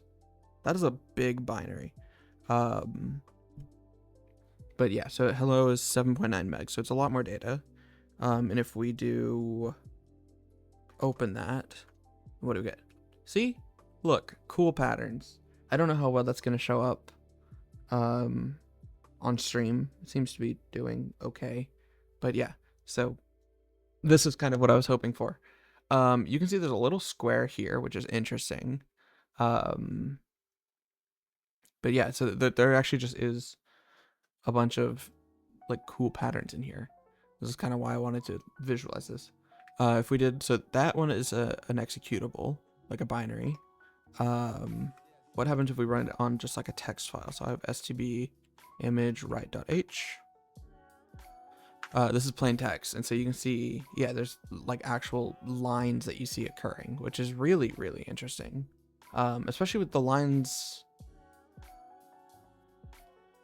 Yeah, like where these lines are occurring is a little bit weird because, like everything here in here is an ASCII, so everything should be within a certain region, which makes me think we might have done something slightly wrong.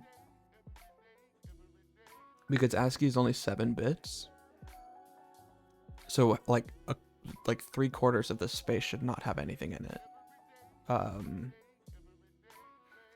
So let's look at that.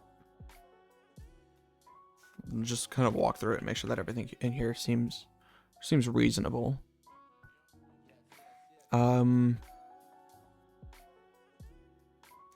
So a potential concern is that like somehow if this is stored the wrong way, or if we're like if this is stored as, oh, also that would definitely be a big issue. We're serializing the wrong grid, first of all, so that would actually completely mess it up. Yeah, okay. That looks quite a bit better. And yes, now I would certainly say that this is spaces. That is a pair of spaces. If we zoom into this a little bit more, you can see with how it is in the corner. This is, so space is ASCII code is 0x20. So like hex 20, which is 16, or not 16, it's 32. And I would say that this is probably 32 pixels from that side. So yeah, I think those are spaces. Okay, that looks a lot more cool, a lot more accurate. If we run it on the binary, what do we get?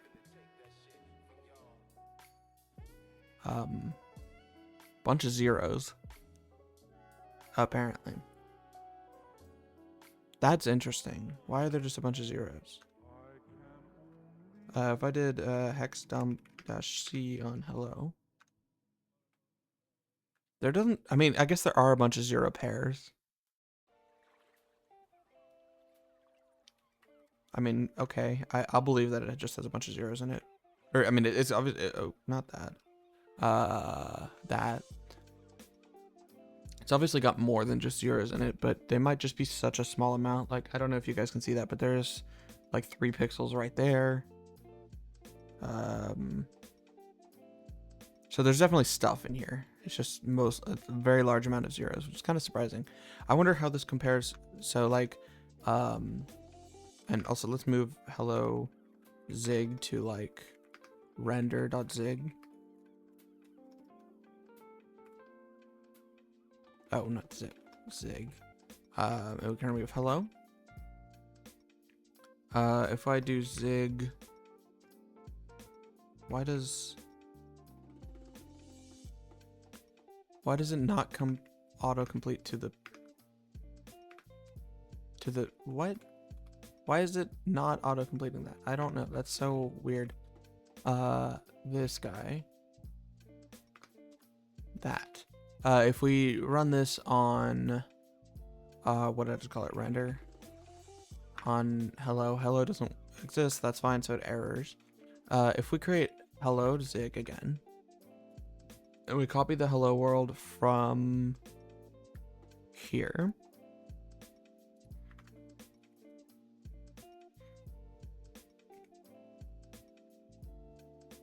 This thing, and then we zig build hello build exe hello does it.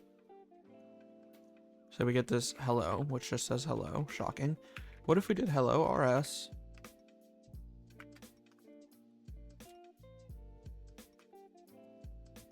What's the difference? So this says hello world with an exclamation mark. And then if we do rust.co, or we don't even need to do that. Hello rs. Oh, I forgot to. Hello is hello rs. Build zig build exe hello zig. Move hello zig. There we go. So we get hello rs. We get hello zig. Also, I would just like to note that the zig one is twice as large as the rust one. That's actually kind of surprising, but whatever. I wonder how the images look. So if we do zig run this on hello rs, we get this.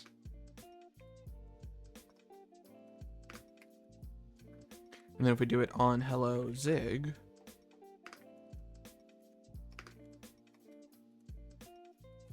and then we can fed all of these.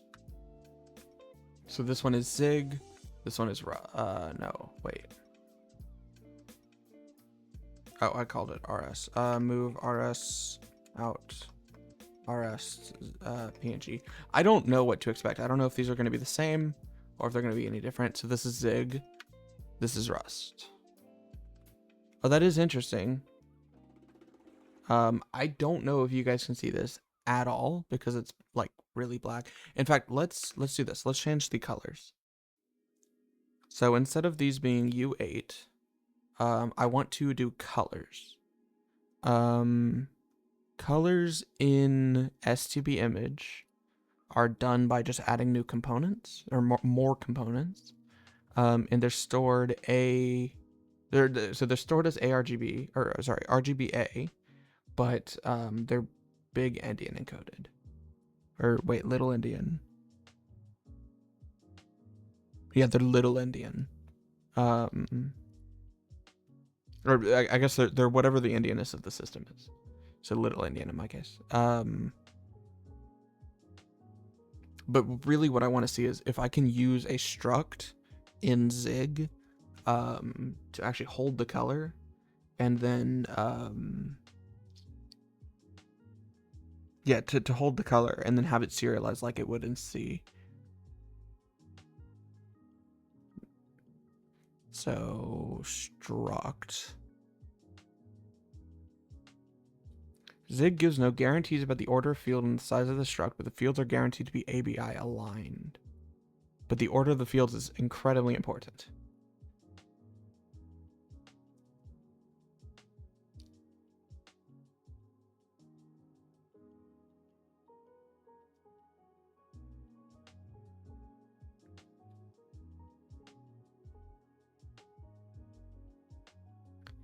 An extern struct has in-memory layout matching the C ABI for the target. If well-defined in-memory layout is not required, struct is a better choice. See packed struct for a struct that has the ABI of its backing integer, which can be useful for modeling flags. That's what I want. Yeah. Okay. So I want const color is packed struct R G, are these semicolon? Yeah. G B A, and you'll notice that fits perfectly. No, I forgot we moved it to be hello, or to be render zig. And you'll notice this fits perfectly into a U32. And we can have trailing comments, of course, because it's 2026. Okay, so this is now going to be a struct of color. And then this is going to be brightness.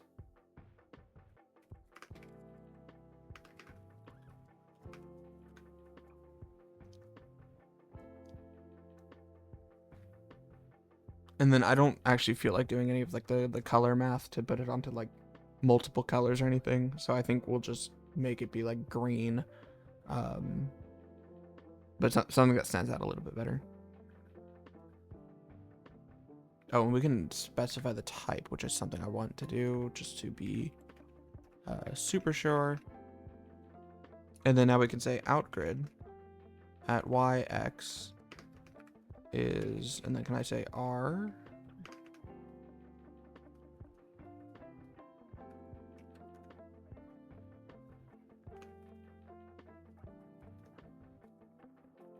Okay. So alpha is going to be 255. R is going to be, so we have R, G, B. Red is going to be 0. Green is going to be brightness. And then blue is going to be 0. Actually, let's do green and blue are brightness. So now if we did zig run this on hello zig, we get an issue. So expected type render color found comp time int. Right, so this needs to be color with R is 0, G is 0, B 0, and A 0. I wonder if there's a shorthand to do that. Generated out.png. This is going to be very wrong. Yeah, oop, that is bright. Because this needs to be, can I do size of color?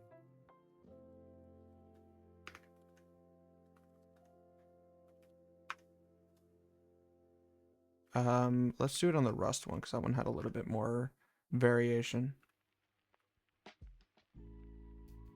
I do see that there's stuff in here. I feel like this is encoded incorrectly because there was a square here before. Now it looks like there's like some lines. I really don't think you guys can see this at all, which is unfortunate. But there's some stuff here. I promise. What happens if we actually say if brightness is 0?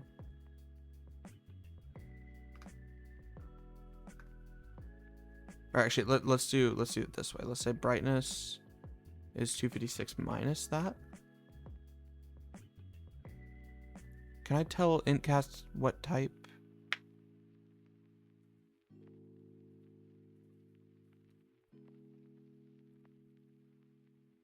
Brightness is 255 minus brightness. Ew, you can't do that. That's something I really do like about Rust, is that you can just shadow variables. And it's like such a weird thing. Oh, that's really, really, really bright. It's such a weird thing, but it is just such a nice thing to have. Yeah, I don't really want to invert the brightness. What's a better way to color this? What if we just did like the alpha?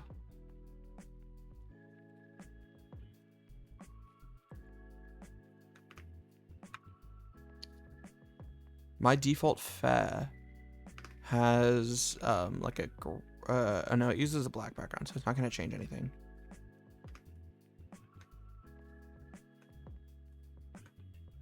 No, it's just transparent. Okay.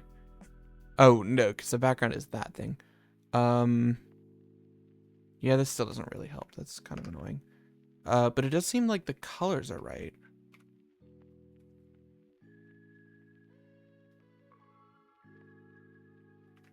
What about that? No, that's gonna be bright as hell. I don't want to do that. Give me a color picker. Let's choose a color. Sure, that is a color for sure. AD 4C 5E. Cannot assign to constant. Yeah, see, this is why I want to, when I'm just playing with stuff, it's okay for things to be like mutable. Yeah, no, the transparency doesn't really do anything. What if we make it not be linear? So right now, when we cast, or when we convert to, like when we scale everything, we do a linear scale. We could, there's a like a float from int divide by max. I don't know what this means. Like, this is super annoying. Because I want to convert to a float and use it in an expression, but I don't know how to specify the type of float that I want it to be converted into.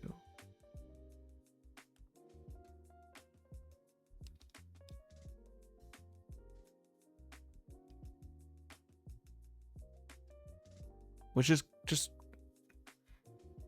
I don't know. It's just weird that it's like this is just a syntax like thing.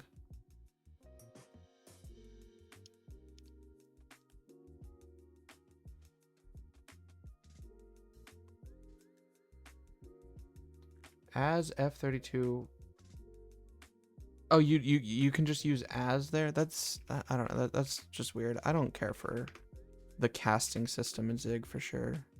Brightness is U8 is. I want to keep this how it was. So as. It doesn't even really matter. We can do F32. We don't need a whole lot of precision. And then the float from int being the grid.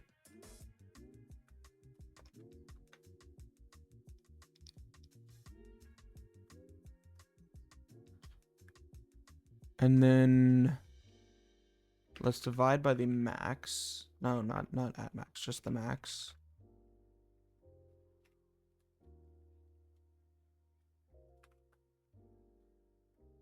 And it, of course, it can't do that either because it needs that. It's annoying for sure, especially when you expect it can predict what you want. Yeah, honestly, so like there's languages like C and stuff where you have to be super explicit about every type you want to use, ish. And then there's languages like Rust and that kind of thing where it should generally be able to predict your types, and when it doesn't, it's like so weird or so like awful, or like it just feels ugly or a scar on the language. But like in reality, that's such a rare case that it's a thing. And then I guess another kind of explicit thing is like in Zig, which is annoying. Yeah. And generally, like, especially like I feel like especially in Rust, where you use like the as keyword, the ergonomics are it is like actively unergonomic to use as, and I feel like that might be mildly intentional, because like foo as U32 is annoying if you want to put like a dot after it or add after it or something. But I feel like the lack of ergonomic there is intentional to like discourage its use, but I don't know that for a fact. Once you use it, you get used to avoiding casts like that. You just change how you write things, and most of the time you don't have to cast. Yeah, that is another thing. This is my first time using Zig, so it's totally possible that I'm just not used to the system yet. Okay, so brightness is now a value from 0 to 1. Inclusive. Yeah. And so now we can say brightness. Oh, fuck, I kind of forgot what I was doing. So now we have brightness like that. Brightness being from 0 to 1, right. And then now we can say brightness is brightness times brightness. Great. So now we're squaring it before we do anything with it. Maybe, just maybe, this will be a little bit nicer. Expected U8 found F32. Right, because now we have to say as, not as, times 255. And then I guess we have to int cast? No. What is it? Float?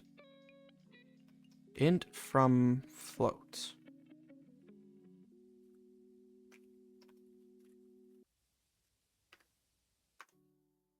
Okay. And then if we look at this, it looks no different. Honestly, it looks worse. Oh, no, we don't want to square it. So, wait, what was that? There's like an easing functions. There's a really nice site, this thing. Kind of shows what the easing functions look like, which is generally what we're doing here. Although this doesn't even have square.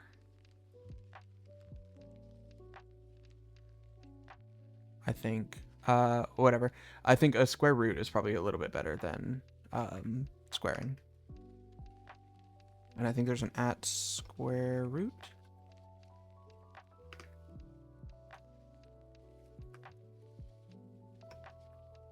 Float from int and stuff is much more expensive for the system. I'm pretty sure that's why they leave it so painful. Yeah, just like float conversions and that kind of thing are expensive. But at the same time, like it's just I don't mind like having to explicitly cast that. I don't really see the benefit of having float from int versus as float. I don't think that there's any sort of benefit to that cost there, but maybe there is that I'm just unaware of, but I don't see anything there immediately. But this does look quite a bit nicer with using square root. I want to see what the text looks like now. So if we do the STBI image right, what do we get? Okay, this is wrong again. Definitely wrong because if you recall from before, there's supposed to be a square here for the ASCII stuff. So let's figure that out. So brightness is the square root of brightness. Also, wait, this could theoretically... No, this can't be comp time because these variables aren't comp time. It's a little bit weird to do this, though. We can... like... squirt that. Formatting this is just also kind of painful. Big expressions are annoying. That's fine. I guess we could do const cell is an F32.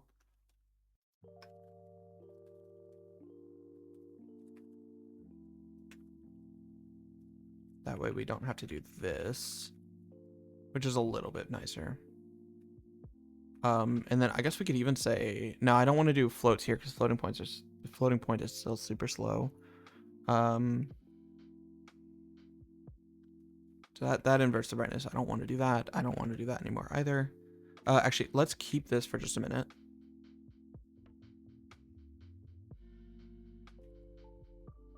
No, actually, I'm going to remove this square root again. I want to basically, if I remove this, local variable is never mutated. Oh, of course, and that's a file error. If we run this again without the square root, that's not causing issues, right? Yeah. So this is just a problem here somehow. Probably, if I were to bet, it has something to do with that. Yeah. So 256 is the number of items.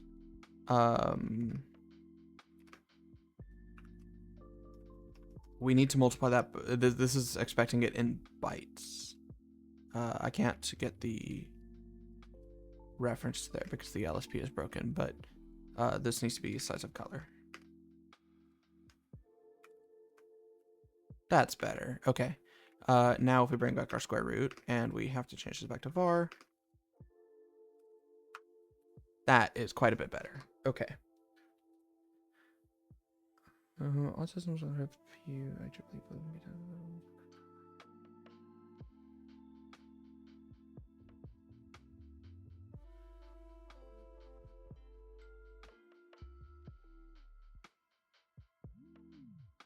Yeah, that is fair.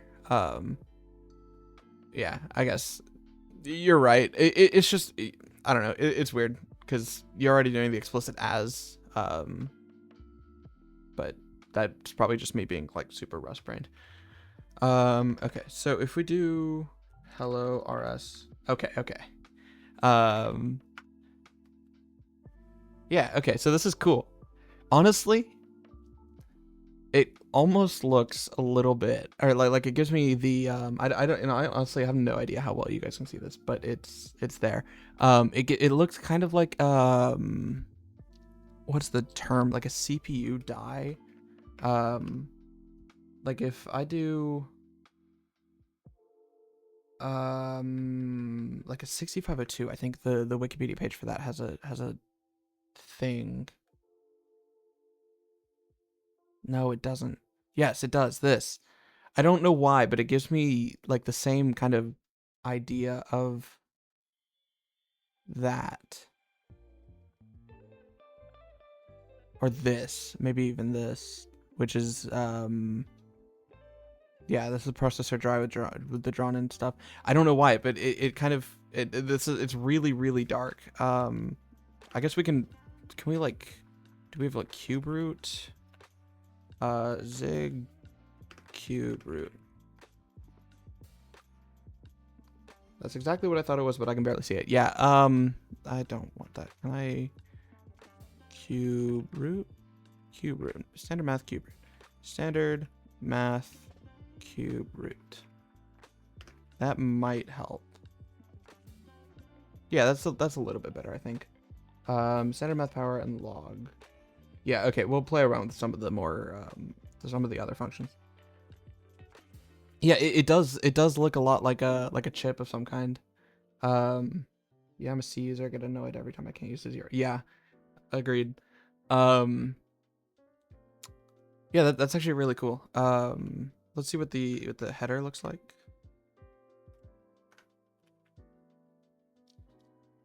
Yeah, that's pretty cool. As far as there's cube, yeah, that's cool. I think that's actually a CPU instruction. Potentially. I think that's something that I have in my head, but I could be completely wrong there.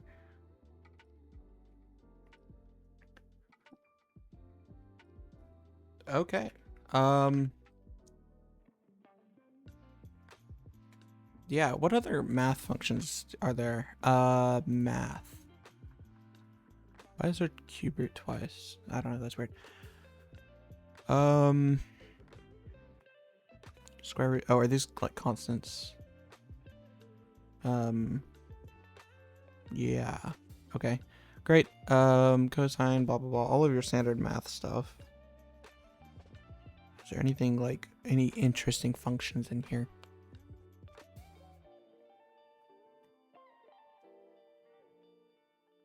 Not really. Let's go. Let's pull up this easings.net. I think this site's actually quite a bit cooler with JavaScript enabled. So let's give it some JavaScript. Or don't.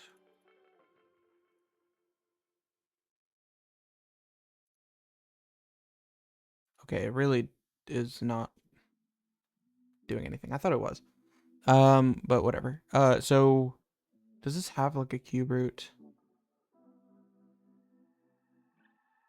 It's got ease out cubic, I think is effectively what we're doing. I don't know. It's a little bit weird because we're not actually doing easing. Yeah, in fact, I think that's kind of just useless. But honestly, like, I like looking at this. I don't know what else to change here.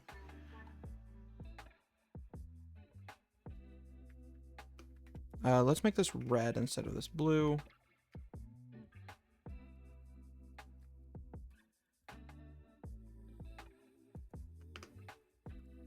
Or green or whatever that is. Like cyan. Yeah, like that. And then I want to compare the out. Is there like command line argument system built into Zig? I doubt it, but I wouldn't be surprised. That seems to be pretty common these days.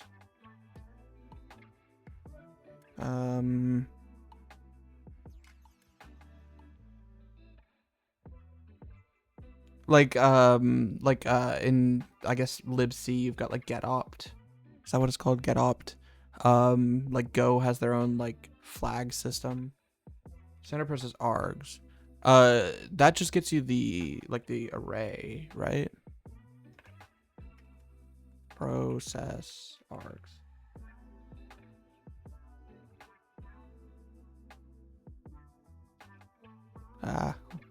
Standard process args.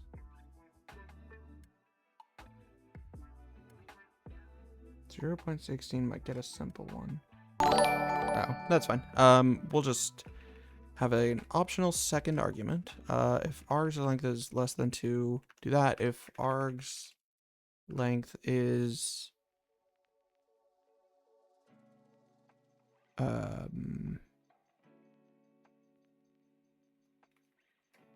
yeah, what? No, if arg's length is not equal to and arg's, oh no, it's and argslen is not equal to 3. Then we're going to error output is out.png. If args length is 3, then we're going to say const out path what is it, start const u8 for a string, and this is gonna be undefined. And then we're gonna say out path is args at 2, otherwise the out path is out.png. And then this is gonna be out path. This is going to be out path. That way we can just control it as we use it. Cannot assign to constant. Okay, we'll call it a var then. Expect to type that found. Oh, like I guess a null terminated string. What am I building? I have no idea how to describe it. A thing that generates this image based on like certain file inputs. So this is a C header file, and it generates this image by basically walking the file and taking the pairs of bytes and plotting those as XY coordinates. There's a really bad drawing that I did at the beginning that looks like this, but that doesn't really give any more detail than this does. It just might be a little bit brighter. In fact, I'm actually going to go back to full white.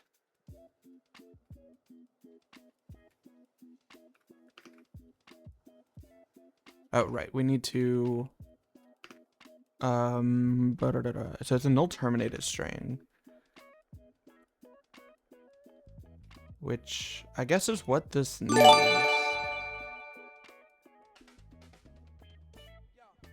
Thank you for the gifted sub.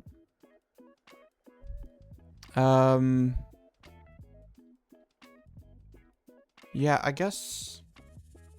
Can I just do that? Are you just gonna be happy with that? I expect to type that found. Wait, what is args2 yielding? Do I need to take it by a pointer? Okay. No. Output type that cannot be cast into pointer of type.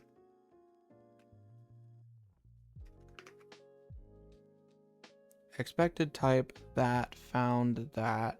Oh my god. What are you? You are...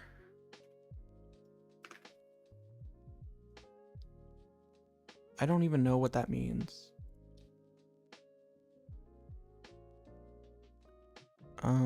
Let's see. What are...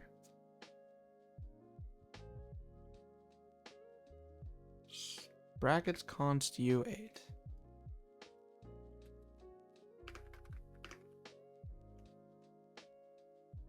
I expect to type that, found that.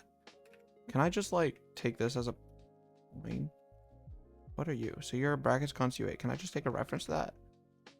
No. That'd be too useful. You can't modify the u8s inside of the array. Oh, that const applies to u8.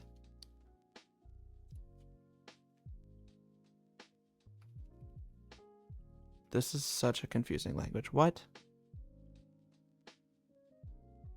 Oh, this is the const u8. That's just a constant pointer to an array, which I guess makes the internals constant.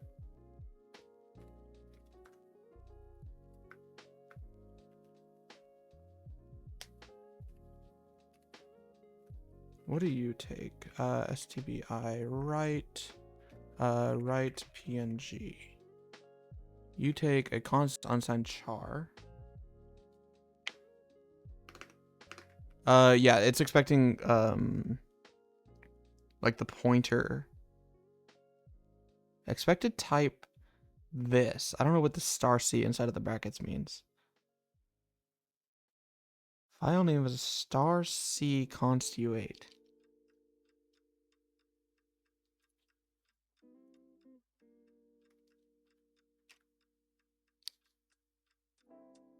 Let's see. So in the C interop stuff, does it say anything about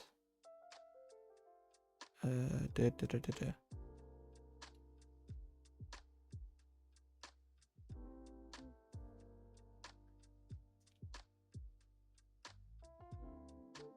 So just a pointer, no length, and must be null terminated. Yeah, but I don't know that we're guaranteed that the strings themselves are null terminated.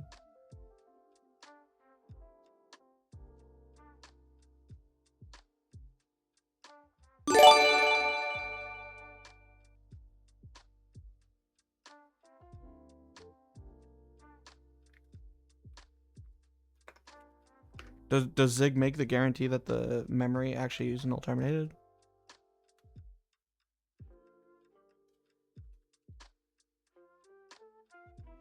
You're guaranteed that them to be null terminated. Oh, that's what the :0 means. Oh, but there's no :0. Can I do a :0?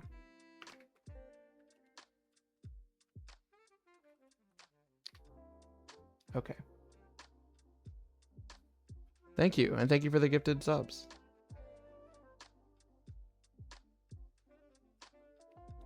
Okay, yeah, so now we can do that, and we can say stbi.png. Like that. Great.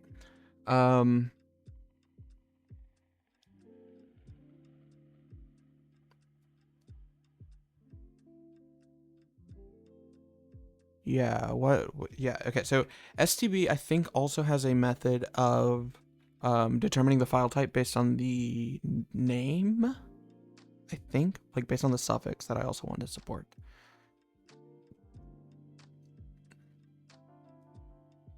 I think. I mean, I could just be like completely making that up. I haven't used stbi in a while. stbi, right?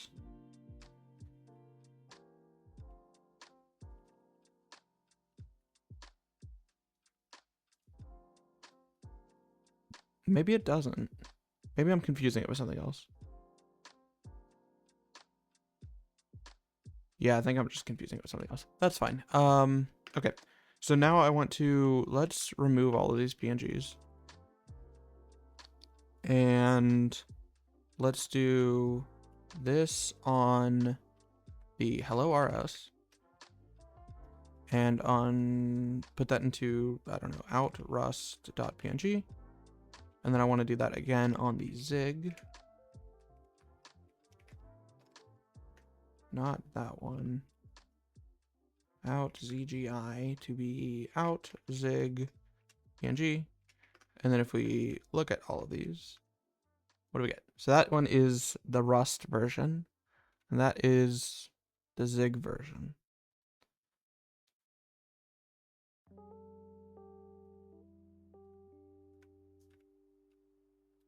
I think the Rust one looks cooler. I think that means that Rust is just objectively a better language.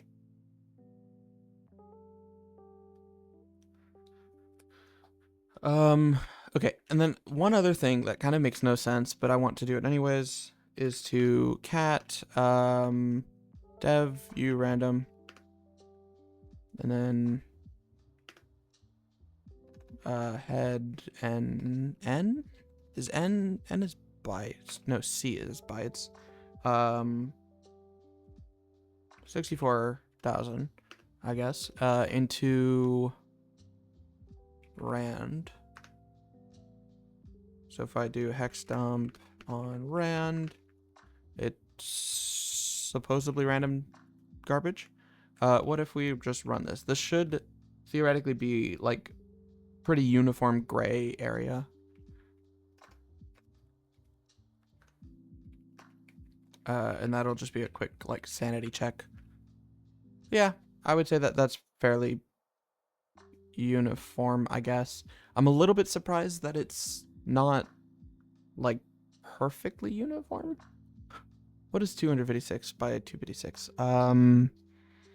Which is that, like, that's the number of bytes that it covers. Right, so if I do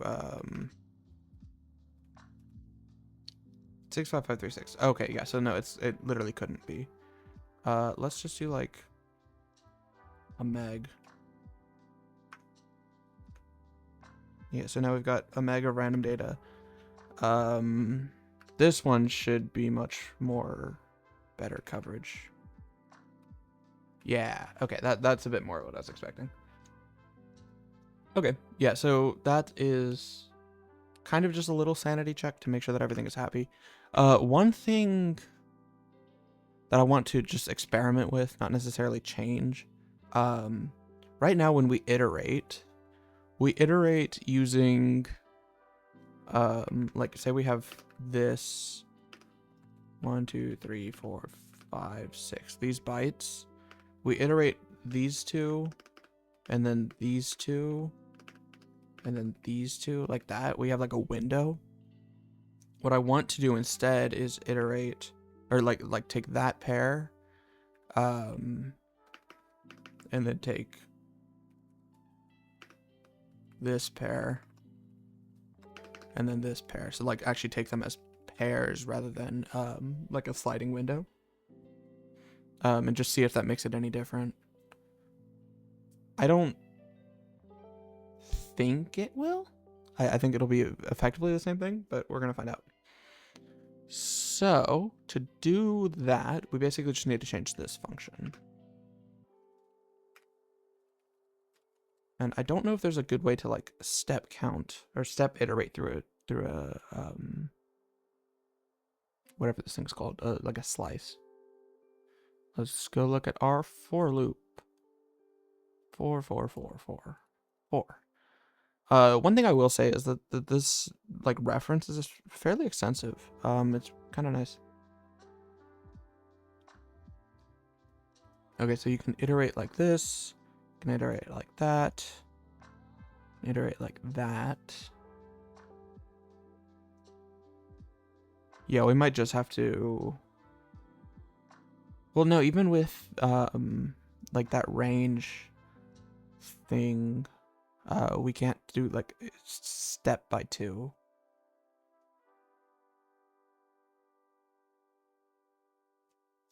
Let's see if the internet is useful. Zig range or zig for loop step by 2. I don't know what the zig.guide is.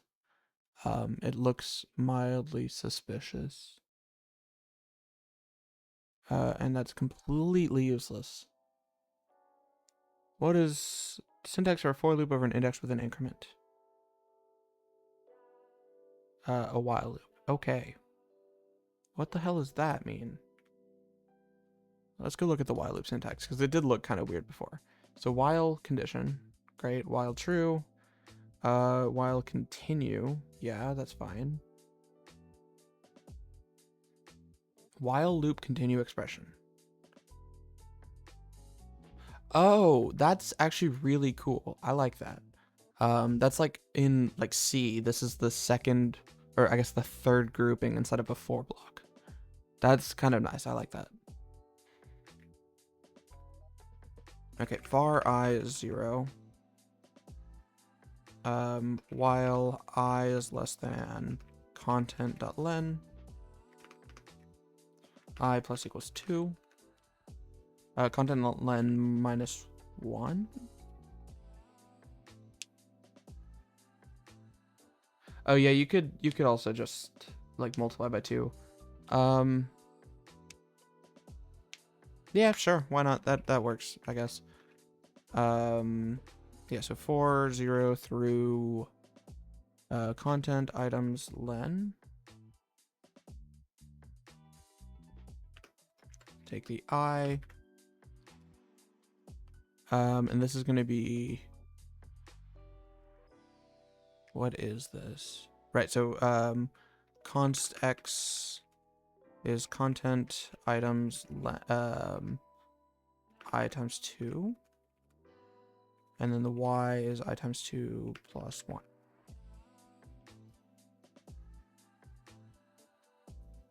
You're lowercase. Fantastic. And then if we run this, we get a failure. A SIG abort. That's cool. Index out of bounds. Great. The math. Oh, because this is inclusive. Oh, and this actually needs to be divided by 2. You're right. Okay, it's pretty much the same thing, which is what I would expect from the rand. Let's output that to rand 2, and then let's use the original.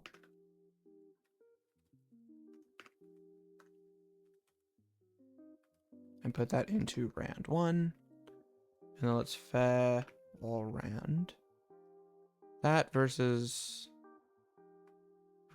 oh, I don't want to actually grab the rand as well, just rand.png. This and this. Well, let's see, rand. So the original rand is a little more uniform, which is interesting. I guess that's because we have more pairs versus the, oh, that's not what I meant. With the original rand, we actually had, I guess twice as many pairs versus this one where we only have a few. So I guess yeah, that kind of makes sense. Let's see what it looks like for, I guess let's do 4x in, how do you do, I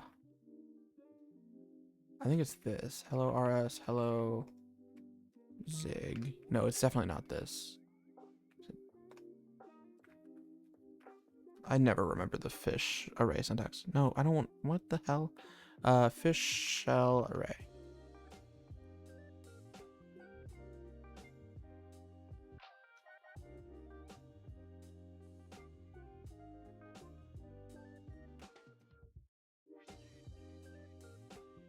Oh wait, can you just do for, oh, this is not Vim.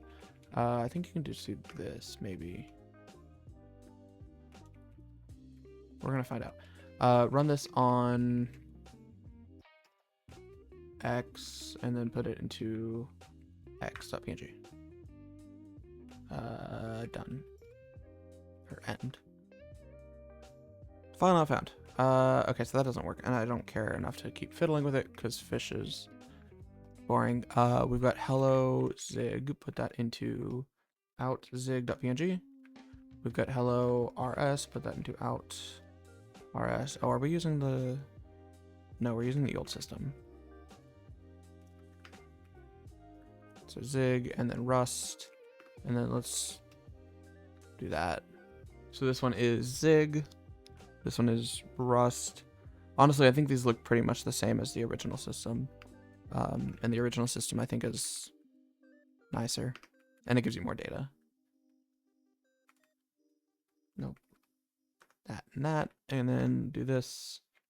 Yeah, I think these look pretty much identical to the original. But yeah, okay. So this is pretty cool. I'm gonna publish this on GitHub, I guess. Let's first of all definitely write a git ignore. So everything gets a PNG. What else? Like honestly, just everything.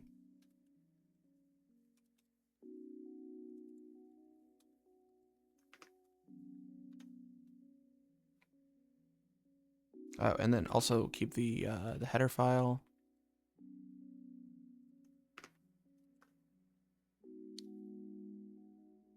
And let's keep the make file that doesn't exist yet, but we're about to make it. And this is gonna be, all right, thanks for coming. Thank you. Yeah, so we're gonna just say, what is it called? It's called render. Render depends on render zig and stbi stb image write dot o, and then all we're gonna do is this zig command.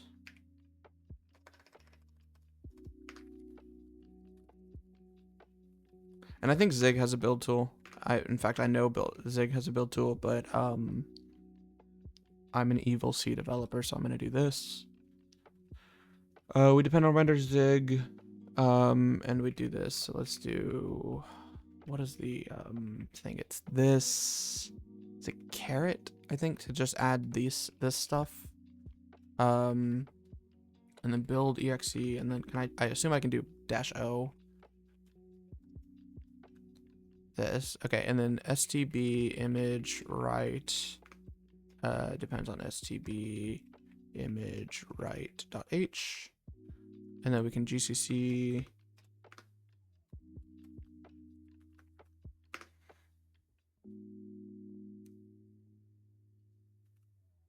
like that. And I think we need to define stb image right implementation.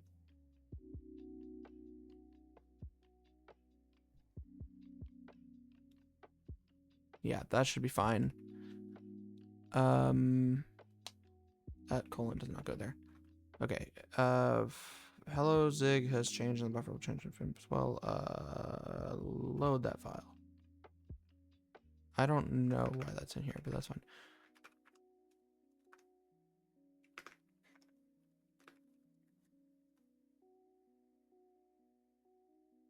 Oh, I did not mean to remove that, but that's fine. That's just our hello. Okay, if I make, okay, so that doesn't work for Zig build exe. Build exe help. How do I specify the output? Global link options, per module compilation, global compile options.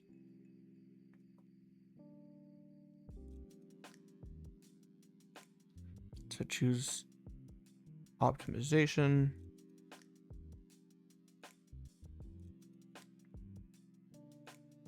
What?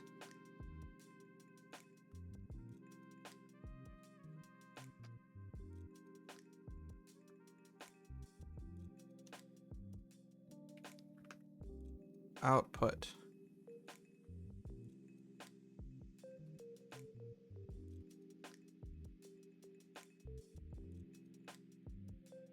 Compilation unit name, if not file path. Output. What the hell? Zig build exe. Specify output.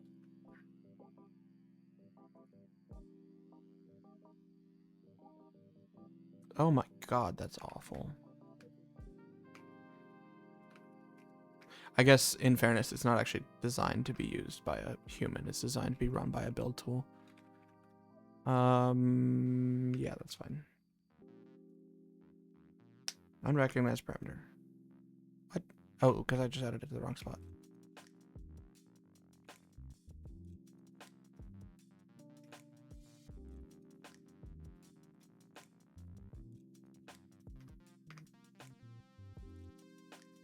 Okay, and so now we created a render, and render seems to be working. So render, let's do stb image right.o, and we do out.png. We get that. That looks pretty cool, actually. I think. Great. Let's remove all PNGs.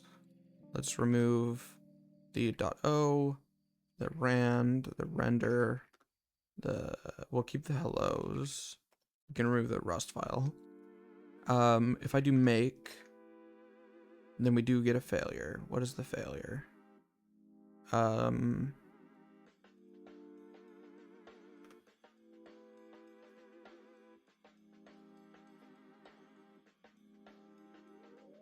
it's precompiled header. We need to say that this is C code.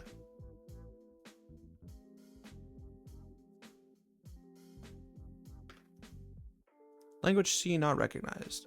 We need to say that this is, we need to say that this is, ooh, what the hell did I just do? This is C code. There we go. And then we can say render hello rs, and we get code, or we get the display. Now, let's add our README.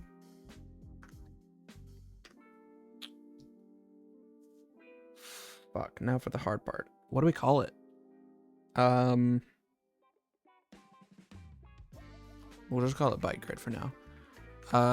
This is a simple tool built in Zig to take pairs of bytes and convert them into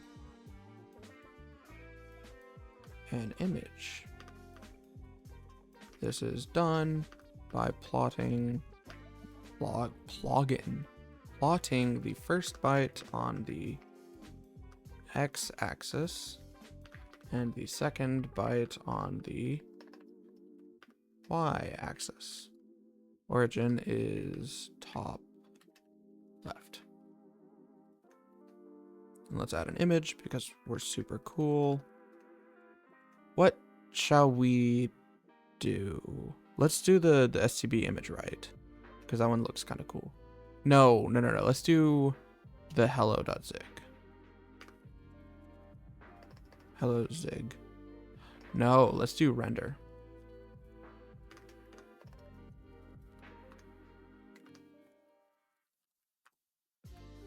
Honestly, it doesn't even look that cool. Like that's the problem, is it's kind of boring. Maybe at some point in the future we'll replace it with like a hue or something. So like for low numbers it starts off like green and then it starts getting red with the higher values. That could be cool.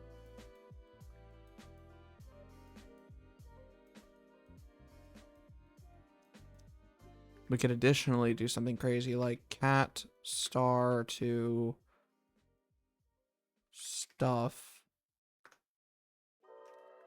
I don't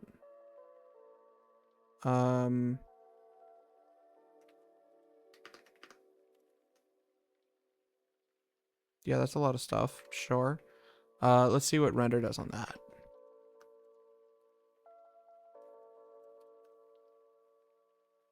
Honestly, it doesn't really change anything. What's a big data set of like text or something? Shakespeare plays data set. Did I actually spell Shakespeare correctly on my first try? Although I think that I think that even Shakespeare himself spelled his name in like a variety of ways throughout his life, which is kind of fun. Yeah, sure. Let's take this. Let's do a Midsummer Night's Dream. Why not? How big is this? 98 kilobytes.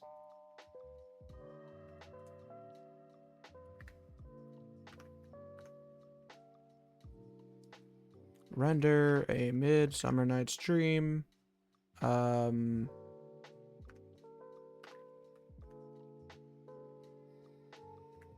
are we still doing cube root? Yeah, we are. So let's switch this out to square root so you can go away.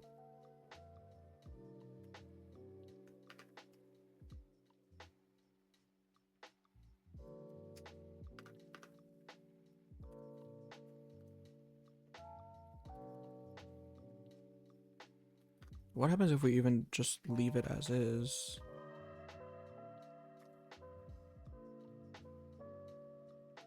No, see, it's just not interesting. That's the thing, is it's just not interesting to look at. I definitely like the full like byte thing. Here's a question. Let me check something.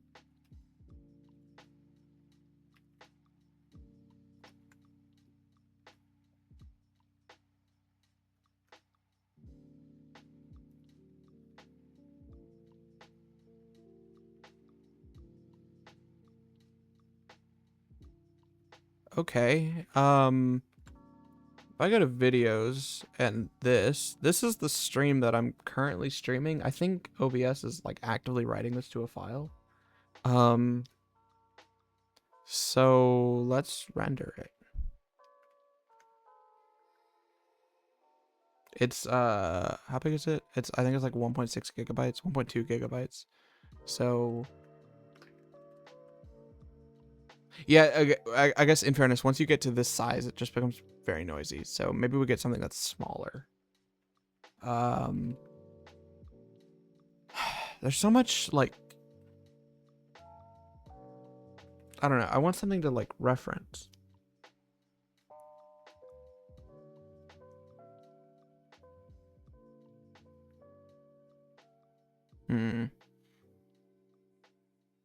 Okay, this is not worth the time that I'm spending on it. So let's just render hello RS because that one does look cool. And then let's also go back to cube root. Oh, we're at cube root. Let's go back to this though.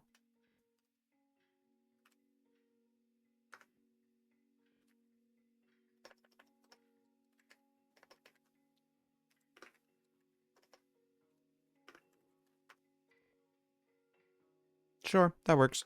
And then in the git ignore, we need to also add image. Actually, we can just unignore all directories. No, I think we need to specifically say image because of, or wait.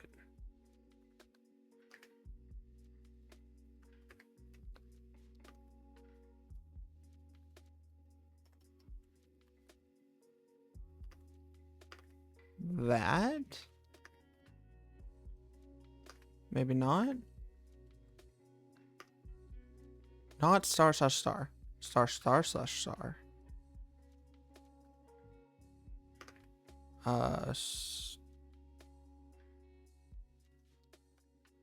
Okay, I don't know.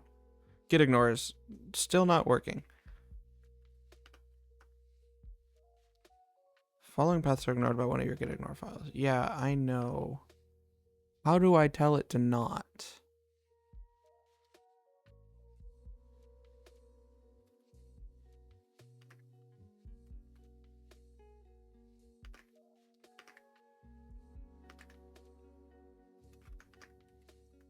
There we...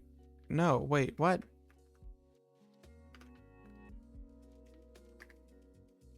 How is that not including image? Or how is that including image? Oh, because, yeah, obviously it's including image.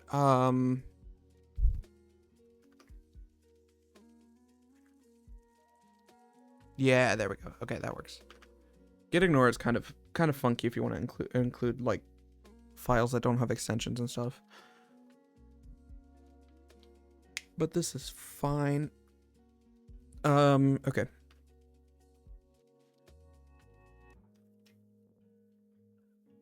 Back in our readme, read what? Oh, I haven't written it yet. Image out PNG. Final product. Or I guess produced image. This image is produced over a compiled hello world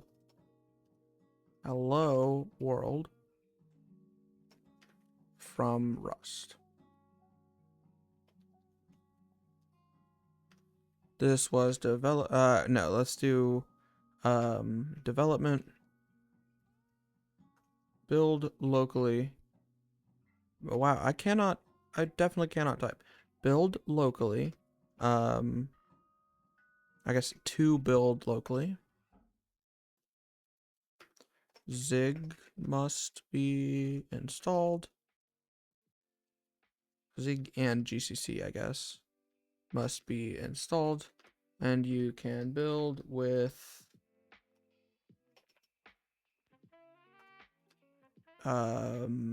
make. Stream. This was built on Stream. On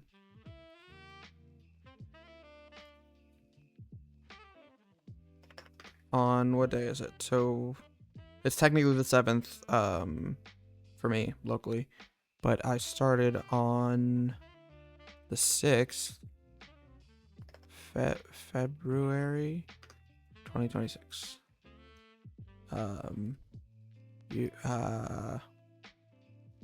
YouTube.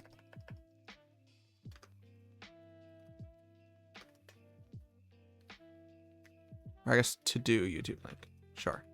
And then I'll actually put the link after the stream.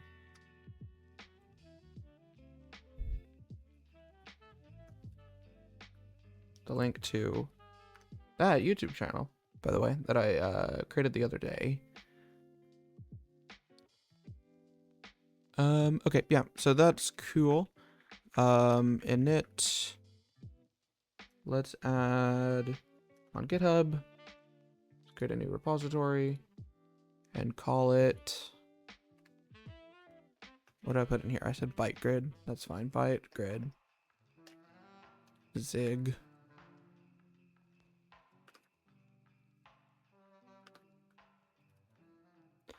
Do that. Create repository. Do this. Get remote. Add origin. That. Get push. Do origin branch. That. Then now it's in here. Beautiful. Except where is my README? What? Oh, okay. The get ignore currently includes the README. Let's do it this way. Let's say not star.star, and then we'll treat this like a normal get ignore. So star.txt, star.png, star.o.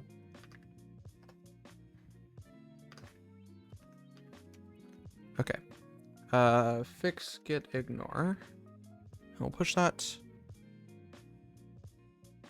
Now we have a README. Very nice. Fuck. My one Zig project is 2.9% Zig. Let's. Actually, that's technically not true. I think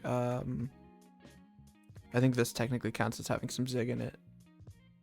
Yeah, it's 7.7% Zig. Purely. So this is my my own personal like programming language that I'm working on. The only reason it thinks that there's Zig in there is because the syntax highlighting that's on GitHub, the best syntax highlighting for it is the Zig syntax highlighting. So I have a get attributes that basically says that any file in here is Zig. So it thinks it's Zig, which is just kind of funny.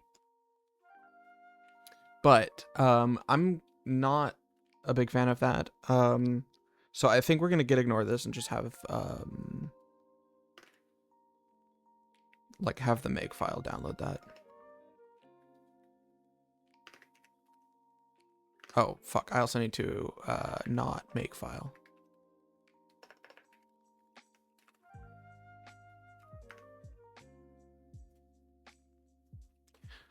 Okay. Let's say this.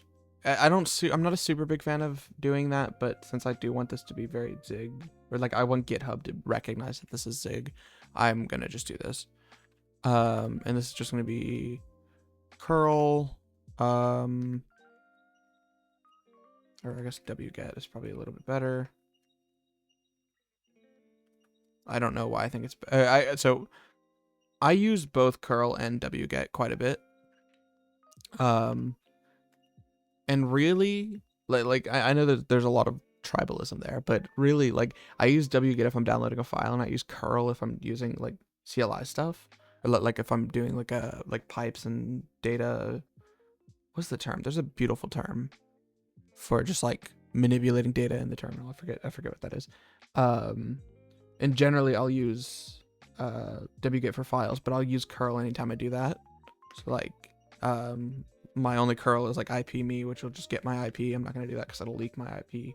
But I don't know, it's interesting. But yeah, so now if we make -b, it'll download it and then build everything. Cool.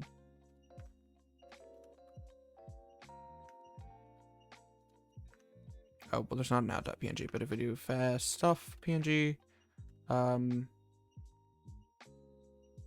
okay, great.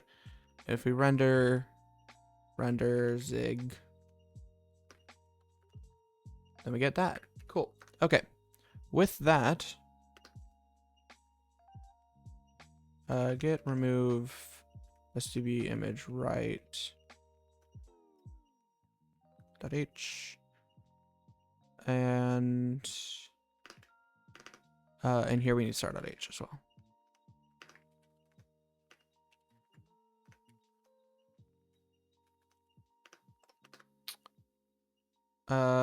Make stbi downloaded by make.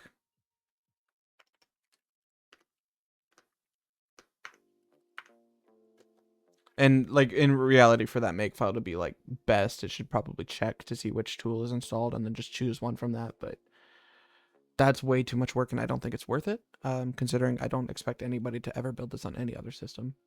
So that is the way it is. This is broken.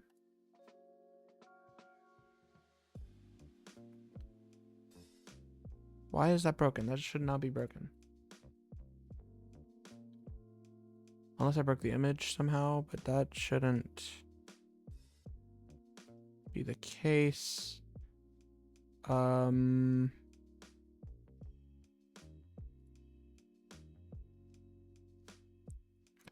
no, I'm just doing this wrong.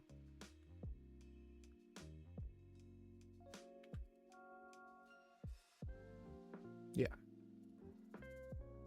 I know how to mark down, I promise. Okay. Beautiful. Now we've got 88% zig. Very nice. Okay, and here is the link to the repository so that it can be accessed. And that will be all for today. So thank you guys for coming, and I will see you next time.